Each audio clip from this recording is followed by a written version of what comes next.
இங்கே இருக்கிற எல்லோருக்கும் வணக்கம். நான் அதிகமாக இந்தியாவை விட்டு வெளிநாடு எதையும் இதுவரை பார்க்காதவன். இப்பொழுதுதான் சமீபத்தில் தான் முதல் தடவையாக உங்கள் ஊருக்கு வந்திருந்தேன். சில காலங்களுக்கு முன்னால் என்னுடைய நண்பர் அன்பழகன் அவர்களுடைய நூல் வெளியீட்டு விழாவுக்காக வந்திருந்தேன். இப்பொழுது 2வது தடவையாக இங்கே வர்றேன். இது ரொம்ப மகிழ்ச்சிகரமான ஒரு நாள்.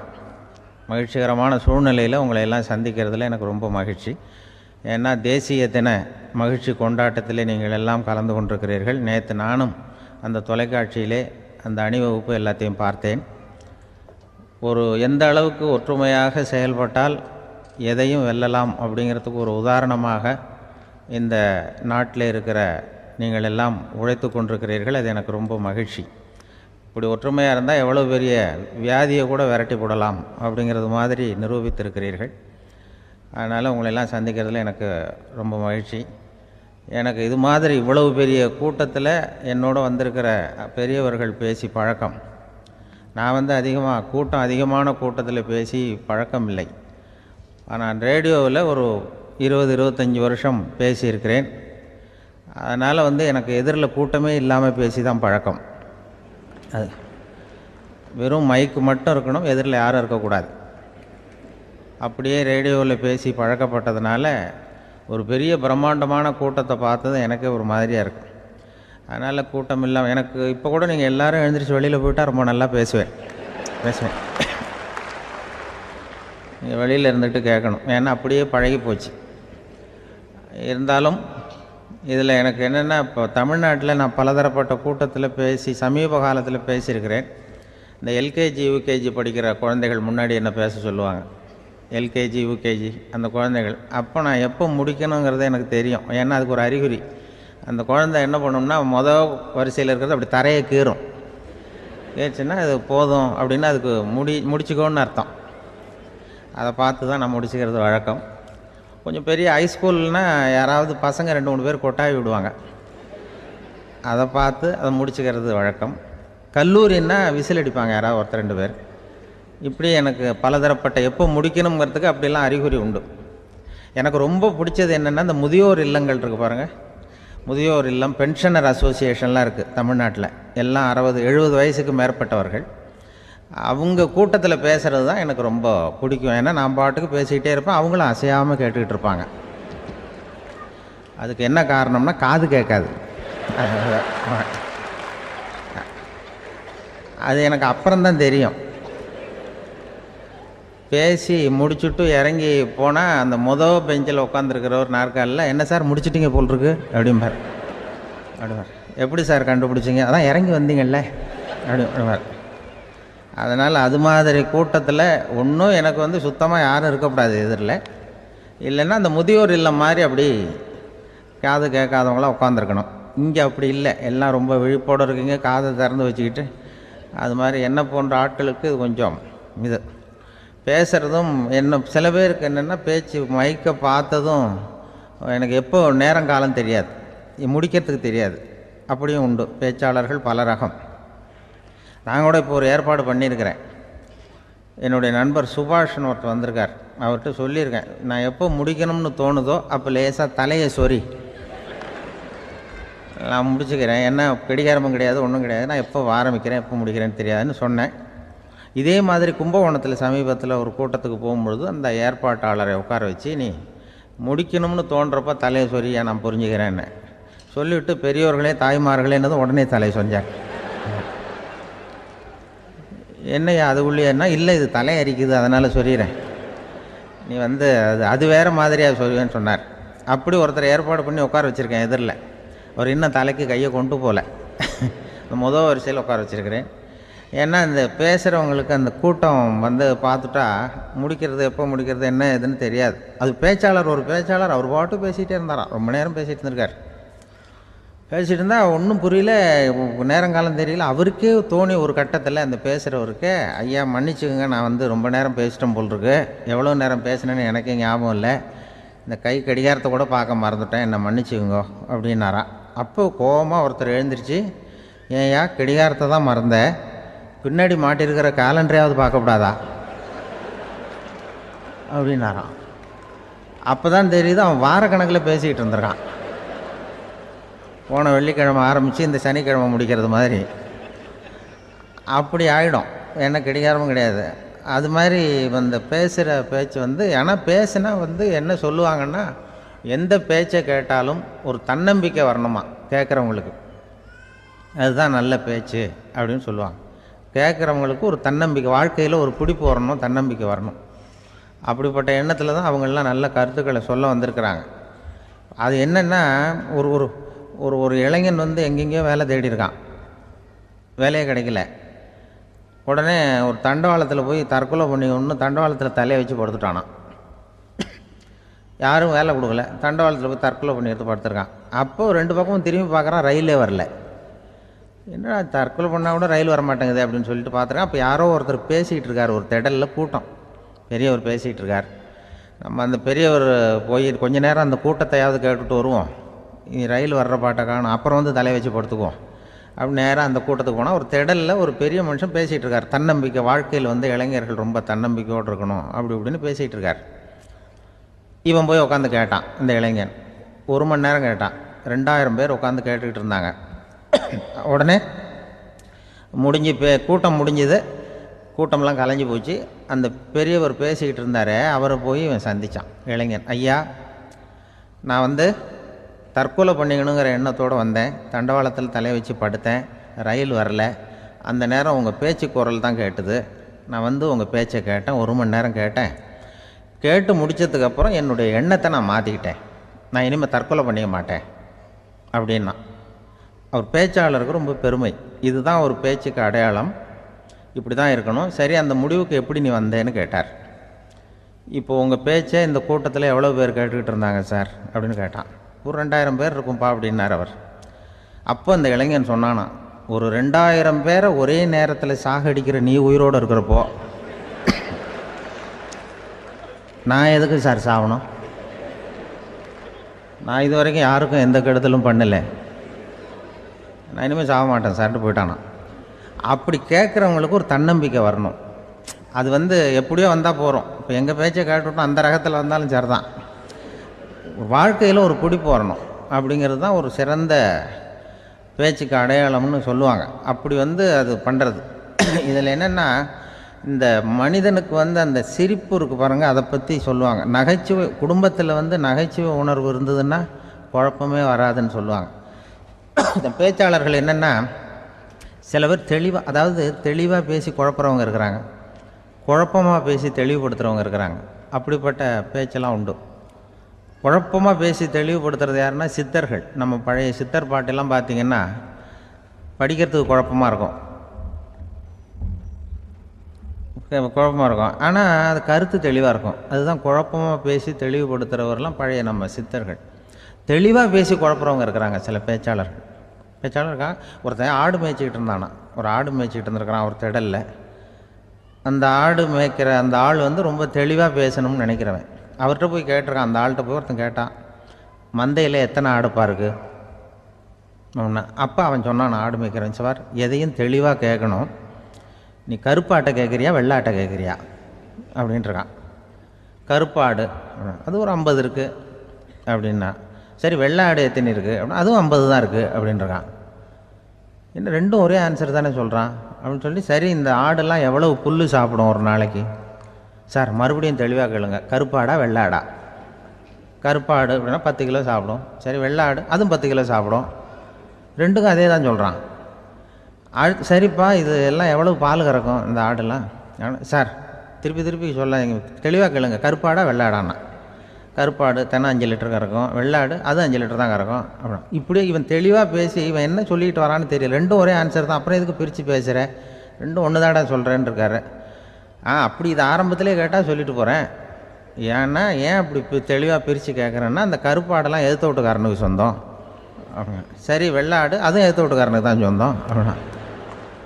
இப்போ என்ன பேசினா தெளிவாக பேசி குழப்பிக்கிட்டு இருக்கான்னு அர்த்தம்.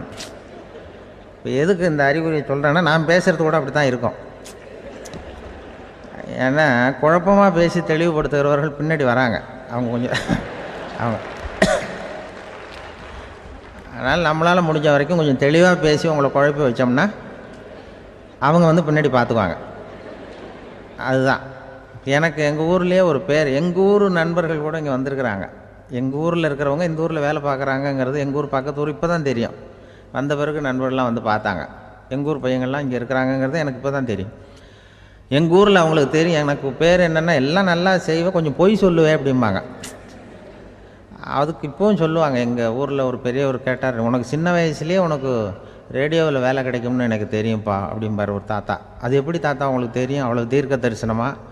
அப்படின்னா, இல்லை நீ சின்ன வயசில் கூட ஒரு பொய்யை கூட நிஜ மாதிரி பேசுவேன், அதனால தான் உனக்கு அங்கே வேலை கிடச்சிது அப்படின்னு சொல்லுவாங்க. அது மாதிரி இந்த பொய் சொல்கிறதுல கொஞ்சம் அதுதான் என்கிட்ட உள்ள குறையே தவிர, கொஞ்சம் பொய் சொல்லுவேன். வேறு மற்றதெல்லாம் தெளிவாக இருக்கும். இதுவே சொன்னாராம். அதாவது கடவுள்கிட்ட போய் புகார் பண்ணாங்களாம். கடவுள்கிட்ட போய் ஒருத்தர் புகார் பண்ணியிருக்கிறார், நீ படைத்த மனுஷன்லாம் பூலோகத்தில் பொய் சொல்கிறாங்க, ரொம்ப எல்லோரும் பொய் சொல்கிறாங்க, நீ படைத்த மனுஷன் சரியா இல்லை அப்படின்னு கடவுள்கிட்ட போய் புகார் பண்ணாங்களாம். அப்போ கடவுள் சொன்னாராம், என்னை யாரும் ஏமாற்ற முடியாதுப்பா, நான் வந்து அதுக்கு ஒரு ரிமோட் கண்ட்ரோல் மாதிரி ஒன்று வச்சுருக்கேன், இங்கே பாரு, எதிர்த்தாவில் பாரு, என்ன தெரியுது அப்படின்னா பிரம்மாண்டமான செவுரு, அதில் லட்சக்கணக்கான எலக்ட்ரிக் பல்புலாம் சொருவிருக்கு, அதெல்லாம். அப்போ கடவுள் சொன்னாராம், புகார் சொன்னவனை கூப்பிட்டு, இதை பாருப்பா, எலக்ட்ரிக் பல்பு, பூலோகத்தில் நாம் படைத்த மனிதர்கள் யாராவது பொய் சொன்னால் இங்கே விளக்கு எரியும், எந்த ஏரியாவில் எவ்வளவு விளக்கு எரியுது அப்படிங்கிறத பார்த்து நான் கண்டுபிடிச்சிருவேன். நான் படைத்த மனிதர்களை என்னை ஏமாற்ற முடியாது, எவ்வளவு பேர் எங்கே பொய் சொல்கிறாங்கிறது இந்த விளக்கை பார்த்து கண்டுபிடிச்சிருவேன் நான் கடவுள். இப்படி சொல்லிகிட்டு இருக்கும்பொழுது எல்லா விளக்கம் எரிஞ்சுதான். அப்போ புகார் பண்ணவங்க கேட்டிருக்கான், இது ஏதாவது ஒயரிங்கில் கோளாறாக இருக்குமா சார், இது ஏன் இப்படி எல்லாம் எரியுது அப்படிங்கிறப்ப கடவுள் சொன்னாராம், இல்லை இப்போ பொறு, இப்போ வந்து சிங்கப்பூரில் தென்கட்சி சுவாமிநாதன் பேசிக்கிட்டு இருக்கார், இன்னும் ஒரு 15-20 நிமிஷத்தில் சரியாக போடும் அப்படின்னாராம். அப்படி சொல்லுவாங்க என்னை பற்றி கொஞ்சம் பொய் சொல்கிறதுங்கிறது. அதுக்காக உங்ககிட்ட வந்து பொய் சொல்ல முடியாது. நான் பொய் சொல்கிறதுனா அந்த முன்னாடி சொன்னேன் முதியோர் இல்லம், அங்கே வேணால் சொல்லலாம், எதை சொன்னாலும் கேட்க போகிறதில்ல, அப்படி சொல்லலாம். ஏன்னா இப்போ இதில் என்னென்னா, இவங்க ஐயாக்கெல்லாம் இங்கே வந்ததும் பெரியவங்கள்லாம் சொன்னாங்க, முஸ்தபா சார்லாம் சொன்னார், இங்கே வந்து முன்னாடிலாம் எங்கள் மனிதர்கள் எந்த அளவுக்கு இப்போ வந்து ரொம்ப ஆக்கப்பூர்வமாக வளர்ந்துருக்கிறார்கள். முன்னாடிலாம் சினிமா நடிகர்களுக்கு தான் இது மாதிரி கூட்டங்கள்லாம் வரும், சினிமா சம்மந்தப்பட்டவங்களுக்கு இது மாதிரி ஏதாவது நல்ல விஷயங்களை பேசுகிறவங்களுக்கு கூட்டம் வர்றது வந்து ஒரு பெரிய ஆரோக்கியமான அறிகுறி, எங்களுக்கெல்லாம் ரொம்ப மகிழ்ச்சியாக இருக்குது சார்னு சொன்னார். அது இப்போ அதுக்கு தான் வந்திருப்பீங்க, வேறு ஒன்றும் இப்போ எங்கள் முகத்துக்காக வந்திருக்க போகிறீங்க, அப்படி ஒன்றும் கவர்ச்சியான முகமா அதுவும், அதனால் வந்து முகத்தை பார்க்குறதுக்கு தான் வந்திருக்கிறாங்க அப்படின்னு சொல்லி. அந்த ரேடியோவில் நான் கொஞ்ச காலம் வெளியில் தெரியாமல் இருந்தேன். அப்போ என்ன பண்ணுவாங்கன்னா, என்ன வருவாங்க, எங்கள் ரேடியோ ஸ்டேஷனுக்கு வருவாங்க, சார் அந்த தினம் ரேடியோவில் பேசுகிறாரு இன்று ஒரு தகவல், அவர் முகத்தை பார்த்துட்டு போகணும் சார் அப்படின்ட்டு வருவாங்க. ஏன்னா இப்போ தொலைக்காட்சியில் வர்றதில்லை. அதில் என்னென்னா, அப்படி ஒரு தடவை வர்றவங்க அடுத்த தடவை வர்றதில்லை. அப்போ தான் புரியுது, ஓஹோ அவங்க ஆள் யாருன்னு தெரிஞ்சுக்கிறதுக்கு தான் வராங்க, வேறு ஒன்றும் ஒரு பெரிய கவர்ச்சி. அதனால் இந்த கூட்டம் வந்து ஏதோ எங்களுடைய கவர்ச்சின்னா அவர் ஐயா சுகிசிவம் கொஞ்சம் கவர்ச்சியாக தெரிகிறார், அதனால் அவருக்காக வந்த கூட்டமாக வேணா இருக்கலாம், வேறு எனக்கு அந்த நம்பிக்கை இல்லை. ஐயா சாலமன் பாப்பாவுக்கு சுத்தமாக அந்த நம்பிக்கை இருக்காது. அதனால் நாங்கள் வந்து ஏமாந்து போட மாட்டோம், ஏதோ எங்களை பார்க்க தான் வந்திருக்கிறாங்க எல்லோரும் அப்படின்னு. என்ன அவங்களுக்கு கருத்துன்னா, நல்ல குடும்பம், நல்ல மகிழ்ச்சியாக வாழ்வது எப்படி, நல்ல குடும்பத்தை எப்படி நடத்துறது, இது மாதிரி நல்ல கருத்துக்களை இப்போ ஜனங்கள்கிட்ட பரிமாறிக்கணும்னு இந்தியாவிலையும் தமிழ்நாட்டிலையும் சில நிகழ்ச்சிகளை அவங்க நடத்திட்டு இருக்கிறாங்க. ஐயா அவர்கள் கிராமப்புறங்களில் நகர்ப்புறங்கள்லாம் ஜனங்களை கூப்பிட்டு நல்ல விஷயத்தை சொல்லுது. குடும்பங்கிறது இப்போ வந்து ரொம்ப கஷ்டம்.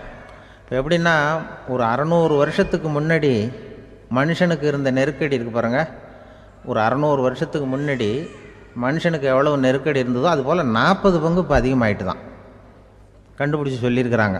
அவ்வளவு நெருக்கடிக்கு மத்தியில் நாம் வாழ்ந்துக்கிட்டு இருக்கிறோம். ஒரு 600 வருஷத்துக்கு முன்னாடி என் தலையில் 1 கிலோ வச்சுக்கிட்டு நின்னேன்னு வைங்க, இப்போ 40 கிலோ வச்சுக்கிட்டு நிற்கிறேன். அப்படி ஒவ்வொரு மனுஷனுக்கும் வாழ்க்கையில் நெருக்கடி அதிகமாக போச்சு. இப்போ இந்த நெருக்கடியில் முன்னாடிலாம் யாரோ ஒருத்தர் தான் தியானம் பண்ணுவாங்க. தியானம்னா ஒருத்தர் 2 பேர் காட்டுக்கு போய் தியானம் பண்ணிகிட்டு இருப்பாங்க 600 வருஷத்துக்கு முன்னாடி. இப்போ வீட்டுக்கு வீடு தியானம் நடக்குது. ஏன்னா அந்தளவுக்கு வாழ்க்கையில் ஒரு நிம்மதி வேணும் அப்படின்னு சொல்லி பண்ணிட்டாங்க. அதுக்கு தான் இயற்கை கொடுத்துருக்கிற ஒரு இயற்கையான வைத்தியம்தான் சிரிப்புங்கிறது. இதை பற்றி பெரியவங்கள்லாம் இப்போ ஆராய்ச்சி பண்ணிகிட்டு இருக்கிறாங்க. சிரிப்புங்கிறது நாம் பிறந்து ஒரு 6 மாதத்தில் தான் முதல் தடவையாக விவரமாக சிரிக்க ஆரம்பிக்கிறோமா. நம்ம பிறந்து 6 மாதத்துக்கு, அதாவது முதல் தடவை சிரிக்க ஆரம்பிக்கிறது ஒரு 6ஆவது வாரம், 1.5 மாதத்தில் தான் குழந்தை வந்து விவரமாக சிரிக்க ஆரம்பிக்குது. அப்புறம் அப்படியே சிரிக்க ஆரம்பிக்கிறோமா. அதையெல்லாம் இப்போ கணக்கு எடுத்துருக்குறாங்க. ஒரு குழந்தை ஒரு நாளைக்கு 200 தடவை சிரிக்குதான் ஒரு குழந்தை. பெரியவங்கள்லாம் 15 தடவை சிரிக்கிறாங்களாம். 200 தடவை சிரிச்சுக்கிட்டு இருந்த நாம் அப்படியே குறைஞ்சி 15 ஆகிட்டு. அதனால தான் இருதய நோயெல்லாம் வருது, ஹார்ட் அட்டாக்லாம் வருதுன்னு கண்டுபிடிச்சிருக்கிறாங்க. 200 சிரிப்புக்கு வந்து அது வந்து இயல்புத்தன்மை, மனுஷனுடைய இயல்புத்தன்மை சிரிக்கிறது. அதுக்கு ஜோக்கே தேவைப்படாது. ஆனால் இப்போ காலங்காலமாக நாம் என்ன போதிக்கப்பட்டு வந்திருக்கிறோம்னா, சிரிப்புங்கிறது ஒரு பாவமான செயல். ஒரு முதலாளிக்கு முன்னாடி தொழிலாளி சிரித்தா மரியாதை குறைச்சல், ஒரு கணவனுக்கு முன்னாடி மனைவி சிரித்தா மரியாதை குறைச்சல், அது மாதிரி ஒரு வாத்தியாருக்கு முன்னாடி பையன் சிரித்தா மரியாதை குறைச்சல், ஒரு ஆஃபீஸருக்கு முன்னாடி பியூனு சிரித்தா மரியாதை குறைச்சல், இப்படின்னு சொல்லி சிரிப்புங்கிறது ஏதோ மரியாதை குறைவான செயல்னு காலங்காலமாக நாம் போதிக்கப்பட்டு வந்திருக்கிறோம். இப்போ மரபு ரீதியாகவே அந்த சிரிப்பு வந்து நம்மகிட்ட சிறைப்பட்டுருக்கு தான், அடங்கி போச்சு. அந்த சிறைப்பட்டிருக்கிற சிரிப்பை வெளியில் கொண்டு வர்றதுக்கு தான் ஜோக்குன்னு ஒரு சாவியை போட வேண்டியிருக்கு. வேறு இந்த ஜோக்குக்கும் சிரிப்புக்கும் சம்மந்தம் இல்லை. அதை ஏற்கனவே இருக்கிறத வெளில கொண்டு வரதுக்கு ஒரு சாவி மாதிரி உபயோகப்படுதுன்னு இப்போ அதை பற்றி ஆராய்ச்சி பண்ணுறவங்களாம் சொல்கிறாங்க. ஏன்னா சிரிப்புக்கு ஜோக்கு தேவைப்படாது. இப்போ ஒரு குழந்தை தொட்டிலில் படுத்துருக்குன்னு வைங்களேன், குழந்தை தொட்டிலில் இருக்குது, அது முகத்துக்கிட்ட போய் ஒரு கிளுகிழுப்பை ஆட்டுங்க சிரிக்கும். அந்த கிளுகிழுப்பை சத்தமே சிரிக்க வைக்கிறதுல அதுதான் மனுஷனுடைய இயல்புத்தன்மை. அது என்ன ஜோக்காது? சத்தம். ஒரு கிளுகிழுப்பையை கொண்டு போய் குழந்தை முகத்துக்கிட்ட ஆட்டினா சிரிக்குதே, அதுதான் இயல்புத்தன்மை. அதே கிளுகிழுப்பையை ஒரு தாத்தா மூஞ்சிக்கிட்ட ஆட்டுங்க, கோவம் வந்துடும், அடிக்க வருவார். என்னடா விளையாட்டு இது அப்படிமாரு. ஏன்னா அவர் சிரிச்சுக்கிட்டு இருந்தவர், அப்படி இருந்தவர் ஒரு காலத்தில். ஒரு கிளுகிழுப்புக்கு சிரித்தவர் ஒரு காலத்தில் இப்போ கோவப்படுறாருன்னா அந்த அளவுக்கு நம்ம மாறி போயிட்டே வந்துக்கிட்டு இருக்கிறோம். அதனால் வந்து அந்த இயல்புத்தன்மை மாறாமல் இருக்கணுங்கிறது ரொம்ப முக்கியம். அதுக்காக எல்லோரையும் குழந்தையாக்க முடியாது. மனுஷன் வந்து எல்லோரும் இனிமேல் வந்து வயசுங்கிறது கூட ஆகிட்டே தான் இருக்கும். அதுக்காக குறைச்சிக்கிட்டே போக முடியாது. அதுக்கு யாராவது மருந்து கண்டுபிடிச்சாதான் உண்டு. ஆனால் ஒருத்தர் மருந்து கண்டுபிடிச்சாராம், சொல்லுவாங்க. ஒரு டாக்டர் வந்து ஒரு மாத்திரை கண்டுபிடிச்சாராம். ஒரு மாத்திரை சாப்பிட்டா ஒரு வயசு குறையும், ஒரு மாத்திரை சாப்பிட்டா ஒரு வயசு குறையும் அப்படின்னு ஒரு மாத்திரையை கண்டுபிடிச்சிருக்கார். ஒரு பாட்டி அம்மா, 90 வயசு பாட்டி, அது போயிருக்கு. அதே டாக்டர்கிட்ட போய், ஐயா எனக்கு ஒரு பாட்டில் மாத்திரை கொடுங்க, இந்த வயசு குறையிற மாத்திரை அப்படின்றது. அவர் ஒரு பாட்டில் கொடுத்தார் மாத்திரை. பாரும்மா பாட்டியம்மா, ஒரு மாத்திரை சாப்பிட்டா ஒரு வயசு குறையும், எடுத்துகிட்டு போகணும்னு கொடுத்துருக்காரு டாக்டர். இந்த 90 வயசு பாட்டி எடுத்துகிட்டு வீட்டுக்கு வந்துட்டு மறுநாள் அதே டாக்டர்கிட்ட போயிருக்கு. 30 வயசு பொண்ணாக போச்சான். 30 வயசு பொண்ணாக மாறி அதே டாக்டர்கிட்ட போயிருக்கு. இடுப்பில் ஒரு கை குழந்தை, அது சட்டை கிட்ட போடாமல் கட்டவரில் வாயில் வச்சுட்டு உட்காந்துருக்கு. நேராக டாக்டர்கிட்ட போய், டாக்டர் நேற்று வந்தேன், ஏதோ ஒரு மாத்திரை சாப்பிட்டா ஒரு வயசு குறையுன்னீங்க, நான் ஏதோ ஒரு ஆர்வத்தில் ஒரு 30-40 மாத்திரை சாப்பிட்டேன், இப்படி ஆகிட்டேன் அப்படின்னு. இப்போ டாக்டர் சொல்லியிருக்காரு, இதுக்கு ஏமா வருத்தப்படுற, எல்லோரும் வந்து வயசு குறையணும்னு தான் நினைக்கிறாங்க, உனக்கு வயசு குறைஞ்சிட்டுது, நீ சந்தோஷப்படு, இதுக்கே மறுபடியும் என்னகிட்ட வந்திருக்கிற அப்படின்னாரான் டாக்டர். அப்போ அந்த அம்மா சொல்லித்தான், என்னை பற்றி பரவாயில்ல டாக்டர், என் இடுப்பில் பாருங்கள் கை குழந்தை, இது சட்டை கிட்ட போடாமல் உட்காந்துருக்கு, கட்டவரில் வாயில் வச்சுட்டு உட்காந்துருக்கு, இது ரொம்ப ஆர்வத்தில் ஒரு 70 மாத்திரையை சாப்பிட்டு விட்டுது, இது என் வீட்டுக்காரர். இவர் வந்து இடுப்பை விட்டு கீழே இறங்க மாட்டேங்கிறார். நான் எதையாவது கொடுத்து இனிமேதான் வயசை கூட்டி இறக்கி விடுங்க டாக்டர் அப்படின்னு தான். அவர் வந்து ஏதோ நமக்கும் இதுக்கும் சம்மந்தம் இல்லைங்கிறது மாதிரி கட்டாரில் வச்சுட்டு அவர் பாட்டு உட்காந்துருக்கார். ஏதோ நமக்கு இந்த உலகமே இல்லை, நமக்கு சம்மந்தம் இல்லைங்கிற மாதிரி உட்காந்துருக்கார். இப்படியே நான் தூக்கிட்டு எங்கே அலையிறது அப்படின்னு தான். அதனால் வந்து வயசை குறைக்கிறது இயற்கைக்கு விரோதமாக நாம் பண்ண முடியாது. ஆனால் இந்த இயல்புத்தன்மை மாறாமல் வச்சுக்கலாம். குழந்தை மாதிரி மாற முடியாதே தவிர அந்த குழந்தை தன்மையோடு வாழறதுக்கு கற்றுக்கணும். அதுதான் வாழ்க்கையில் இன்பமாக வாழறதுக்கு வழி. குழந்தைத்தனமாக இருக்கக்கூடாது, குழந்தை தன்மையோடு இருக்கணும்னு சொல்லுவாங்க. குழந்தை தன்மைங்கிறது வேறு, குழந்தைத்தனம்ங்கிறது வேறு. அப்படி ஒரு மாத்திரை கண்டுபிடிச்சிட்டா இப்போ யாராவது ஒருத்தவங்க இடுப்பில் குழந்தைய தூக்கிட்டு போனால் போய் கேட்கணும், ஏம்மா இது ஏன் வீட்டுக்காரரா உன் குழந்தையா அப்படின்னு கேட்டு அதுக்கப்புறம் அவருக்கு வணக்கம் சொல்லணும். இப்படிலாம் ஆகிடும் நிலைமை. இயற்கையை வந்து நம்ம மாற்ற முடியாது, அதுக்கு தகுந்தாப்புல தான் நாம் வந்து பண்ணணும். குழந்தை தன்மையோடு வாழறதுக்கு குடும்பத்தில் குழந்தை தன்மைங்கிறது எப்படின்னா, இப்போ ஒரு சில பேருக்கு அந்த குழந்தைத்தன்மை உண்டு. ஒரு வீட்டில் ஒரு புள்ள படுத்துருக்கு, அம்மா வந்து எழுப்புறாங்க, காலேஜுக்கு நேரமாச்சு எழுந்திரிப்பா, காலேஜுக்கு நேரமாச்சு எழுந்திரிப்பா அப்படின்ட்டு அந்த அம்மா அந்த பிள்ளை சொல்லியிருக்கு, ஐயோ எனக்கு காலேஜுக்கு போகிறதுக்கே பிடிக்கலம்மா, என்னை வந்து தொந்தரவு பண்ணாத, காலேஜுக்கு போகிறதுக்கு எனக்கு பிடிக்கல அப்படின்னு தான். அப்போ அந்த அம்மா சொல்லியிருக்கு, ஏன் உனக்கு காலேஜுக்கு போகிறதுக்கு பிடிக்கல, கல்லூரிக்கு போகிறதுக்கு, அதுக்கு 2 காரணம் சொல்லு அப்படின்னுருக்க. அப்போ அந்த பிள்ளை சொல்லிச்சான், ஏன் பிடிக்கலன்னா கல்லூரியில் இருக்கிற வாத்தியாருக்கும் என்ன பிடிக்க மாட்டேங்குது, ஆசிரியர்களுக்கும். 2வது காரணம் கல்லூரியில் படிக்கிற மாணவர்களுக்கும் என்ன பிடிக்கல, அதனால் நான் காலேஜுக்கு போக மாட்டேன்ற குழந்தை புள்ள சொல்லியிருக்கு. அம்மா வந்து அப்படிலாம் நீ இதுக்காக போகாமல் இருக்கக்கூடாது, நீ போய் தான் ஆகணும் அப்படின்னு பிடிவாதமாக அந்த அம்மா பிள்ளைய எழுப்புனாங்களாம். சரி நான் எதுக்கு காலேஜ் போகணும்னு சொல்கிறேன், அதுக்கு நீ 2 காரணம் சொல்லு அப்படின்னு தான் அந்த பிள்ளை. அப்போ அந்த அம்மா சொன்னாங்களாம், நீ ஏன் காலேஜுக்கு போகணும்னா முதல் காரணம் உனக்கு வயசு 52, 2வது காரணம் நீ தான் பிரின்ஸிபால் அப்படின்னு தான். என்ன இருந்தாலும் அவங்க அம்மாவுக்கு அது புள்ள தானே, அதுதான் குழந்தைத்தன்மைங்கிறது. 52 வயசுலேயும் குழந்தைத்தன்மையோடு இருக்கார் பாருங்கள், அதுதான் அந்த குழந்தைத்தன்மையோடு வாழறது தான் வெற்றிக்கு வழின்னு சொல்லுவாங்க. கணவன் வந்து இன்றைக்கி வந்து நேற்று என்னன்னு யோசிச்சுக்கிட்டு இருக்கிறப்போ உங்கள் ஊர் தொலைக்காட்சியிலேயே ஒரு நிகழ்ச்சி நடந்தது. அதாவது இந்த உறவுகளை பற்றி ஒரு பேட்டி எடுத்திருந்தாங்க. ஒரு அம்மா சொல்லுது, அதாவது கணவன் மனைவியாக இருந்துட்டு அப்புறம் விவாகரத்து வாங்கிக்கிட்டு அதுக்கப்புறம் அந்த அம்மா பேசுகிறத நேற்று தொலைக்காட்சியில் போட்டாங்க. அது என்ன சொல்லுதுன்னா, நாங்கள் வந்து கணவனும் மனைவியாக இருக்கிறப்போ எங்களுக்குள்ளே சண்டை வந்துக்கிட்டு இருந்தது, இப்போ விவாகரத்து வாங்கிட்டு இப்போ நண்பர்களாக இருக்கிறோம், இப்போ வந்து சண்டையே வர்றதில்லை எங்களுக்குள்ளே. அப்படி பாருங்கள், கணவன் மனைவியாக இருந்தப்போ சண்டை வந்து தான், விவாகரத்து வாங்கினது மறுபடியும் நாங்கள் நல்லபடியாக தான் இருக்கிறோம், ஒன்றும் எங்களுக்கு சண்டை வரல. அப்படி இருக்குது இப்போ காலம் போய்கிட்டு இருக்கு. நேற்று அப்படி ஒரு இது என் கூட வேலை பார்க்குறப்போ ஒரு அம்மா இருந்தாங்க. அவங்க எப்போதும் அவங்க வீட்டுக்காரர் படத்தையே வச்சுருப்பாங்க, கையில் பத்திரமா வச்சுருப்பாங்க. அவ்வளவு மரியாதை மதிப்புன்னு சொல்லி நாங்கள்லாம் அவங்கள பெருசாக நினைப்போம். இது எதுக்குமா அவங்க வீட்டுக்காரர் படத்தை பத்திரமா இல்லை கையிலேயே வச்சுருக்கீங்களே, ஆஃபீஸுக்கெல்லாம் எடுத்துகிட்டு வந்து வச்சு அடிக்கடி எடுத்து பார்த்துக்குவாங்க. அவ்வளவு பிரியமாக அவங்க வீட்டுக்காரர் இல்லை. ஆமாம், எனக்கு வந்து ஏதாவது பிரச்சனை வந்துவிடுதுன்னா உடனே எங்கள் வீட்டுக்காரர் படத்தை எடுத்து பார்ப்பேன். பரவாயில்லையே இப்படி ஒரு இதாக, ஆமாம் இதை பார்த்துட்டு நினச்சிக்குவேன், இதை விட பிரச்சனை வேறு என்ன இருந்துட போகுது உலகத்தில் அப்படின்னு நினச்சிக்குவேன். உடனே எனக்கு எல்லாம் போயிடும் அப்படின்ட்டு தான். அப்படி ஒரு அம்மா இருந்தாங்க, இப்போவும் இருக்காங்க, வேலை பார்த்துக்கிட்டு இருக்காங்க. அப்படிலாம் இங்கே இருக்கிற தாய்மார்கள் பெண்கள் யாராவது அப்படி கூட பண்ணலாம். எப்போதுமே உங்கள் வீட்டுக்காரர் படத்தை கையில் வச்சுக்கோங்க. அது ஒரு யோசனை, குடும்பம் குதூகலமாக இருக்கிறதுக்கு அது ஒரு யோசனை.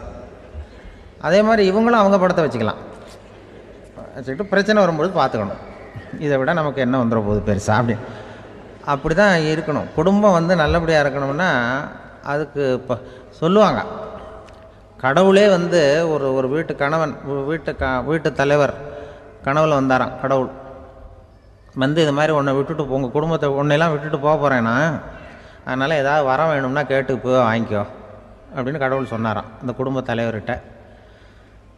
அவருக்கு என்ன கேட்குறதுன்னு புரியல. கடவுள் வந்து விட்டுட்டு போகிறேங்கிறார், ஏதாவது வரம் கேட்டுக்கோ அப்படின்னு நம்ம என்ன பண்ணுறது, என்ன கேட்குறதுன்னு ஒன்றும் புரியல, குழம்பிக்கிட்டு இருந்தான் அந்த ஆள் கனவில். இப்போ கடவுள் சொன்னாராம், சரி நீ ரொம்ப குழப்பமாக இருக்க, நாளைக்கு மறுபடியும் உன் கனவில் வரேன், அதுக்குள்ளே நீ முடிவு பண்ணி வை, உனக்கு என்ன வரம் வேணுமோ கேட்டு வாங்கிக்கோ, உனக்கு வரம் கொடுத்துட்டு நான் போயிடுறேன், உன்னை விட்டுட்டு போகிறதா நான் முடிவு பண்ணிட்டேன் அப்படின்ட்டுருக்கார் கடவுள். சரி ஒரு நாள் அவகாசம் கொடுங்க, நாளைக்கு நான் அதுக்குள்ளே முடிவு பண்ணி வைக்கிறேன்ட்டு அவர் வந்தார். மறுநாள் முழிச்சுக்கிட்டு மனைவி மகன் மக்கள் எல்லோரையும் கூப்பிட்டார், குடும்பத்தில் எல்லாரையும். இப்படி வாங்க, இது மாதிரி நேற்று கனவுல வந்தார் கடவுள், நம்மளை விட்டுட்டு போக போகிறாராம், என்ன வரம் வேணும்னு கேட்டு வாங்கிங்கோ அப்படின்னு இப்போ சொல்லிட்டார். என்ன கேட்குறதுன்னா அப்படின்னு அந்த கணவன் கேட்குறான். அந்த மனைவி சொல்கிறாங்க, என் உடம்பு பூரா நகையாக இருக்கணும் அப்படின்னு கேள் அப்படின்ட்டுருக்கு. அதுக்குள்ளே அந்த ஒரு பொண்ணு ஓடி வந்து, அப்படிலாம் கேட்காதப்பா கடவுள்கிட்ட, இப்போ இருக்கிற சொத்து எவ்வளோ இருக்கோ அதுபோல் இன்னொரு பங்கு வேணும்னு கேள் அப்படின்னு. அந்த பையன் வந்து அவன் வேறு சொன்னான், அவன் அது நமக்கு வந்து இது போல் ஒரு 10 பங்காவது வேணும், 2 பங்களா கார் வேணும் அப்படின்னு அவன் ஒரு லிஸ்ட்டை கொடுத்தான். இவர் என்ன கேட்குறதுன்னு முடிவு பண்ணுறதுக்குள்ள அங்கே வேலை செய்கிற அம்மா, ஒரு வயசான அம்மா வந்திருக்கு, வேலை செய்கிற அம்மா. அது வந்து சொல்லிச்சான் இவர்கிட்ட, தப்பாரு கடவுள்கிட்ட அப்படிலாம் கேட்காதப்பா, நாளைக்கு வரும்பொழுது என்ன வர வேணும்னா எங்கள் குடும்பத்தில் எல்லாரும் அன்பாக இருக்கணும் பாசமாக இருக்கணும்னு கேட்டு வாங்கிக்கோ, வரத்தை அன்பு பாசம் குடும்பத்தில் எப்போதும் நிலவணும்னு கேட்டு வாங்கிக்கோ, வேற எல்லாம் நம்ம பார்த்துக்கலான்னு அந்த பெரியம்மா சொல்லிச்சான். மறுநாள் அதே மாதிரி படுத்து தூங்கினார். கடவுள் கனவுல வந்தார். வந்து கேட்கும்பொழுது இவர் சொன்னாராம், ஐயா எனக்கு வந்து எங்கள் குடும்பத்தில் நாங்கள் கணவன் மனைவி புள்ள குட்டி எல்லாம் பாசமாக இருக்கணும் அன்பாக இருக்கணும், இதுதான் எங்களுக்கு வர வேணும் அப்படின்னு கேட்டாராம். இவர் கேட்டதும் கடவுள் வந்து தலையை சொரிய ஆரம்பிச்சிட்டாராம். ஏன் என்ன யோசிக்கிறீங்கன்னு கேட்டிருக்காரு. நீங்கள் அன்பாக பிரியமாக இருந்தீங்கன்னா அப்புறம் ஏன் நான் உங்களை விட்டுட்டு போக போகிறேன்? நான் ஏற்கனவே இல்லைங்கிறதுனால தான் உங்களை விட்டு போகலாம்னு முடிவு பண்ணியிருந்தேன். இப்போ நீங்கள் ஏற்கனவே பாசமாக இருந்தீங்கன்னா நான் இனிமேல் போக மாட்டேன், அதனால் ஏன் முடிவும் மாற்றிக்க வேண்டியது தான், உங்கள் கூட தான் இருக்க போகிறேன்னாராம். இப்படி ஒரு கதை சொல்லுவாங்க. அதனால் ஒரு குடும்பத்தில் அந்தந்த உறவு முறைகள் சரியாக இருக்கிற வரைக்கும் எல்லாம் நல்லாயிருக்கும். அங்கே தான் இறைவன் வாழும் இல்லம்ங்கிறாங்களே, அதுதான் அது. அதில் அந்த குடும்ப தலைவருங்கிறவர் கணவன் அப்படிங்கிறதுனால அவருக்கு தான் பொறுப்பு. அவருக்கு நிறைய சகிப்புத்தன்மை வேணும், கோபம் வரக்கூடாது, யார் என்ன சொன்னாலும் போகணும். சில கணவன்மார்கள் வந்து எது சொன்னாலும் மனைவி வந்து தட்டுறதில்லை. அங்கே போனால் போவாங்க, எதுக்கு போக சொல்கிறேன்னு கேட்குறதில்ல, போகிறது. இங்கே வான்னா வர்றது. திருவள்ளூர் மனைவி இருந்தாருன்னு சொல்கிறாங்கல்ல, அது மாதிரி. அது எப்படின்னா ஒருத்தர் சொன்னார், அது அப்படி இல்லை, அதுக்கு ஒரு கதை சொன்னார். ஹிட்லர் வந்து வந்தாராம் ஒரு தடவை ஒரு பெரிய கப்பல் மேலே. கப்பலுடைய மேல் தளத்தில் ஹிட்லர் வந்துக்கிட்டு இருக்கார். ஒரு இங்கிலீஷ் கேப்டன் எதிரில் நிற்கிறான். அவனுக்கு பெரிய ஆச்சரியம், இந்த ஆள் எப்படி இப்படி ஒரு தனி மனிதனாக இருந்துக்கிட்டு உலகத்தையே இப்படி இந்த பாடுபடுத்துகிறார் அப்படின்னு சொல்லி, உன்னுடைய வெற்றிக்கு என்ன காரணம்னு கேட்டாரான் அந்த இங்கிலீஷ் கேப்டன். இப்போ ஹிட்லர் சொன்னாராம், என்னுடைய வெற்றிக்கு காரணம் என்கிட்ட வேலை செய்கிற ஊழியர்கள். நான் கிழிச்ச கோட்டை தாண்ட மாட்டாங்க, நான் என்ன சொல்கிறேனோ அதை உடனே செய்வாங்க, ஏன் எதுக்குன்னு எதிர்த்து பேச மாட்டாங்க, அதுதான் என்னுடைய வெற்றிக்கு காரணம் அப்படின்னு சொல்லி அதை நிரூபித்து காட்டுறேன் பார் அப்படின்னு சொல்லி கையை தட்டினாரான் ஹிட்லர். உடனே ஒரு சிப்பாய் அங்கேருந்து வந்து லெஃப்ட் ரைட்னு போட்டு வந்து சல்யூட் பண்ணி நின்னான். உடனே ஹிட்லர் சொன்னார், நீ அப்படியே இந்த கப்பல் மேல் தளத்துலேருந்து அப்படி கடலில் விழுந்து செத்து போடா அப்படின்னு பொத்துன்னு குதிச்சுட்டான். எதுக்கு சொல்கிறேன் என்ன இதில், உடனே குதிச்சு செத்து போட்டான். இவருக்கு பெரிய ஆச்சரியம் கேப்டனுக்கு. ஹிட்லர் சொன்னார், இதுதான் என்னுடைய வெற்றிக்கு காரணம், தப்பார் இன்னொருத்தனை கூப்பிட்றேன் அப்படின்னு தட்டினா இந்த பக்கத்துலேருந்து ஒருத்தன் வந்தான், லெஃப்ட் ரைட்னு வந்து நின்னா, நீ இப்படி குதிச்சு செத்து போடா அப்படின்னு பொத்துன்னு குதிச்சுட்டான். எதுக்கு போக சொல்கிறீங்கன்னு ஒன்றுமே கேட்கல, குதினா உடனே குதிச்சுட்டான். அப்போ ஹிட்லர் சொன்னார், இதே மாதிரி என்னுடைய ஒவ்வொரு ஊழியர்களும் இருக்கிறாங்க, நானும் ஊழியர்களை இழக்கிறதுக்கு தயாராக இல்லை, தப்பார் தயாராக இருப்பேன் எப்போதும், தப்பார் இன்னொருத்தரம் தட்டுறேன்னு இன்னொருத்தர் வந்தார். எதிர்த்தாப்புலேருந்து ஒருத்தன் லெஃப்ட் ரைட் சல்யூட் அடித்தான். நீயும் குதிச்சு செத்து போடான்ருக்கார் ஹிட்லர். இவனால் பொறுக்க முடியல, இந்த இங்கிலீஷ் கேப்டன் அனாவசியமாக ஒவ்வொருத்தனாக குதிச்சுட்றானேன்னு சொல்லி ஓடி போய் அவனை குதிச்சிட்டான். குதிக்கிறதுக்கு முன்னாடி பிடிச்சி தனியாக எடுத்துகிட்டு போட்டான். தனியாக எடுத்துகிட்டு போய் அந்த சிப்பாய்கிட்ட கேட்டாரான் அந்த இங்கிலீஷ் கேப்டன், ஏன்ப்பா அந்த ஆள் குதிக்க சொல்கிறான்னா நீ ஏன் எதுக்குன்னு கேட்குறது இல்லையா, உடனே குதித்து செத்து போகிறீங்களே, இதெல்லாம் என்ன அநியாயம் அப்படின்ட்டுருக்கான் அந்த இங்கிலீஷ் கேப்டன் கையை பிடிச்சிக்கிட்டு. உடனே அந்த சிப்பாய்க்கு கோவம் வந்துட்டு தான், உடையா கையை, இவன்ட்ட வேலை பார்க்குறத விட உழுந்து செத்து போகலாம், நான் குதிக்கிறான், என்ன அனாவசியமாக எதுக்கையாக இருக்க சொல்கிறேன் அப்படின்னு சொல்லி குதிச்சுட்டானா. அதனால் இந்த உடனே சொல்கிறத செய்கிறாங்க பாருங்கள், அவங்கள நம்பக்கூடாது. கணவன்மார்களுக்கு ஒரு எச்சரிக்கை, சொல்கிறத உடனே செஞ்சுருவாங்க மனைவி. நீ அங்கே போனால் போங்க, வரணும் அது ஹிட்லர் மாதிரி நினைக்கிறாங்கன்னு அர்த்தம். இதுகிட்ட பேசிக்கிட்டு இருக்கிறத விட சொல்கிறத செஞ்சுட்டு போடுவோமே, அப்படி சமாளிக்கிற கணவன்மார்கள் உண்டு. குடும்பத்தில் வந்து அப்படிலாம் இருந்து சமாளிக்கிறாங்க. குடும்பத்தில் ஒருத்தர் அனுசரிப்பு தன்மைங்கிறது ரொம்ப அவசியம். கணவன் மனைவின்னா அனுசரித்து போகணும்னு சொல்லுவாங்க. அதாவது ஒரு கணவன் அதுக்காக தான் அந்த காலத்துலலாம் ஒரு வீட்டுக்கு வந்து மாப்பிள்ளை தேடுறதுங்கிறது ஒரு பெரிய குடும்பத்தை நிர்வகிக்கிற அளவுக்கு ஒரு கணவனாக வரக்கூடிய எப்படி இருக்கணும் அப்படின்னா, அந்த காலத்தில் புலி வேட்டைக்கு போகணும். ஒரு பொண்ணுக்கு மாப்பிள்ளை தேடுறதுன்னா நம்ம தமிழ் பழக்கம் என்னென்னா, காட்டுக்கு போய் ஒரு புலியை வேட்டையாடிட்டு வரணும். அந்த புலி பல்லு அல்லது நகத்தை கொண்டுட்டு வரணும் அந்த இளைஞன். அதை வந்து வீட்டில் கொடுப்பான், அதை தான் கட்டி அதை வந்து இதாக கட்டுவாங்க, மாலையாக போடுவாங்க, தாலியாக கட்டுவாங்க. அதாவது வீரம் இருக்கா பையனுக்குன்னு பார்ப்பாங்க. ஒரு பொண்ணு வேணும்னா நீ முதல்ல வீட்டுக்கு பொண்ணு கேட்க போகக்கூடாது, காட்டுக்கு போகணும், போய் புளியை கொண்டு வா, அதுக்கப்புறம் தான் உனக்கு பொண்ணு அப்படின்னு சொல்லுவாங்க. இப்போவெல்லாம் ஏன் போகிறது இல்லைன்னா, இப்போலாம் ஒருத்தனை வந்து காட்டுக்கு போய் புலிப்பல் கொண்டு வான்னா புலி தான் மாப்பிள்ளையாக வரும். அதனால தான் இப்போ போகிறதில்ல யாரும் காட்டுக்கு. அப்போ வந்து பெண்களும் வந்து ரொம்ப வீரமாக இருந்தாங்க. பெண்கள் மூலம் அந்த காலத்தில் எப்படின்னா, முறத்தாலேயே புலியை துரத்துவாங்களாம். நம்ம பழைய பாட்டிலெல்லாம் பார்த்துருப்பீங்க, முறத்தால் புலியை விரட்டினாங்கன்னு வரும் பழைய பாட்டு. அந்த அளவுக்கு பெண்களுக்கு வீரம். இப்போ கல்யாணம் ஆகி இந்த காலத்தில் ஒரு கணவனை வந்து விரட்டிட்டு வந்தாங்களாம் முறத்தை எடுத்துக்கிட்டு. ஒரு மனைவி, அவன் பயந்துட்டு வெளில ஓடி வரான், பின்னாடி முறத்தை எடுத்துகிட்டு அந்த அம்மா ஓடி வருது. இவனை தனியாக பிடிச்சி கொண்டு போய், என்னப்பா இந்த மனைவிட்டு இப்படி பயந்து ஓடி வரையே, முறத்தால் துரத்துறா இப்படி வரையே அப்படின்னு தான் அவன் அப்படியே தடுமாறிக்கிட்டு, அதெல்லாம் ஒன்றும் இல்லை, அவன் என்னை புலியாக நினைக்கிறா அப்படின்னு ஒரு பெருமையாக சொல்லிட்டானான். அந்த காலத்தில் புலியை தான் முறத்தால் விரட்டினாங்க, இப்போ புருஷனை விரட்டுறாங்க அப்படின்னு சொல்லி. அப்படி அந்த காலத்தில் வந்து கணவனுக்கு ஒரு குடும்பத்தை நிர்வகிக்கிற திறமை இருக்கா, உடல் வலிமை தான் முக்கியம். இப்போ கூட மதுரை பக்கத்தில் ஐயாவுக்கு தெரியும், அந்த இளவட்டக்கல்லுன்னு ஒரு ஊர், இப்போ ஊருக்கு ஊர் எல்லையில் கிடக்கும். ஊர் எல்லையில் ஒரு பெரிய கல் கிடக்கும். அந்த அந்த ஊருக்கு பொண்ணு கேட்க போகிறவங்க அந்த கல்லை தலைக்கு மேலே தூக்கி காட்டணும். அப்படியே தூக்கி தலைக்கு மேலே வசதி கீழே போடணும்.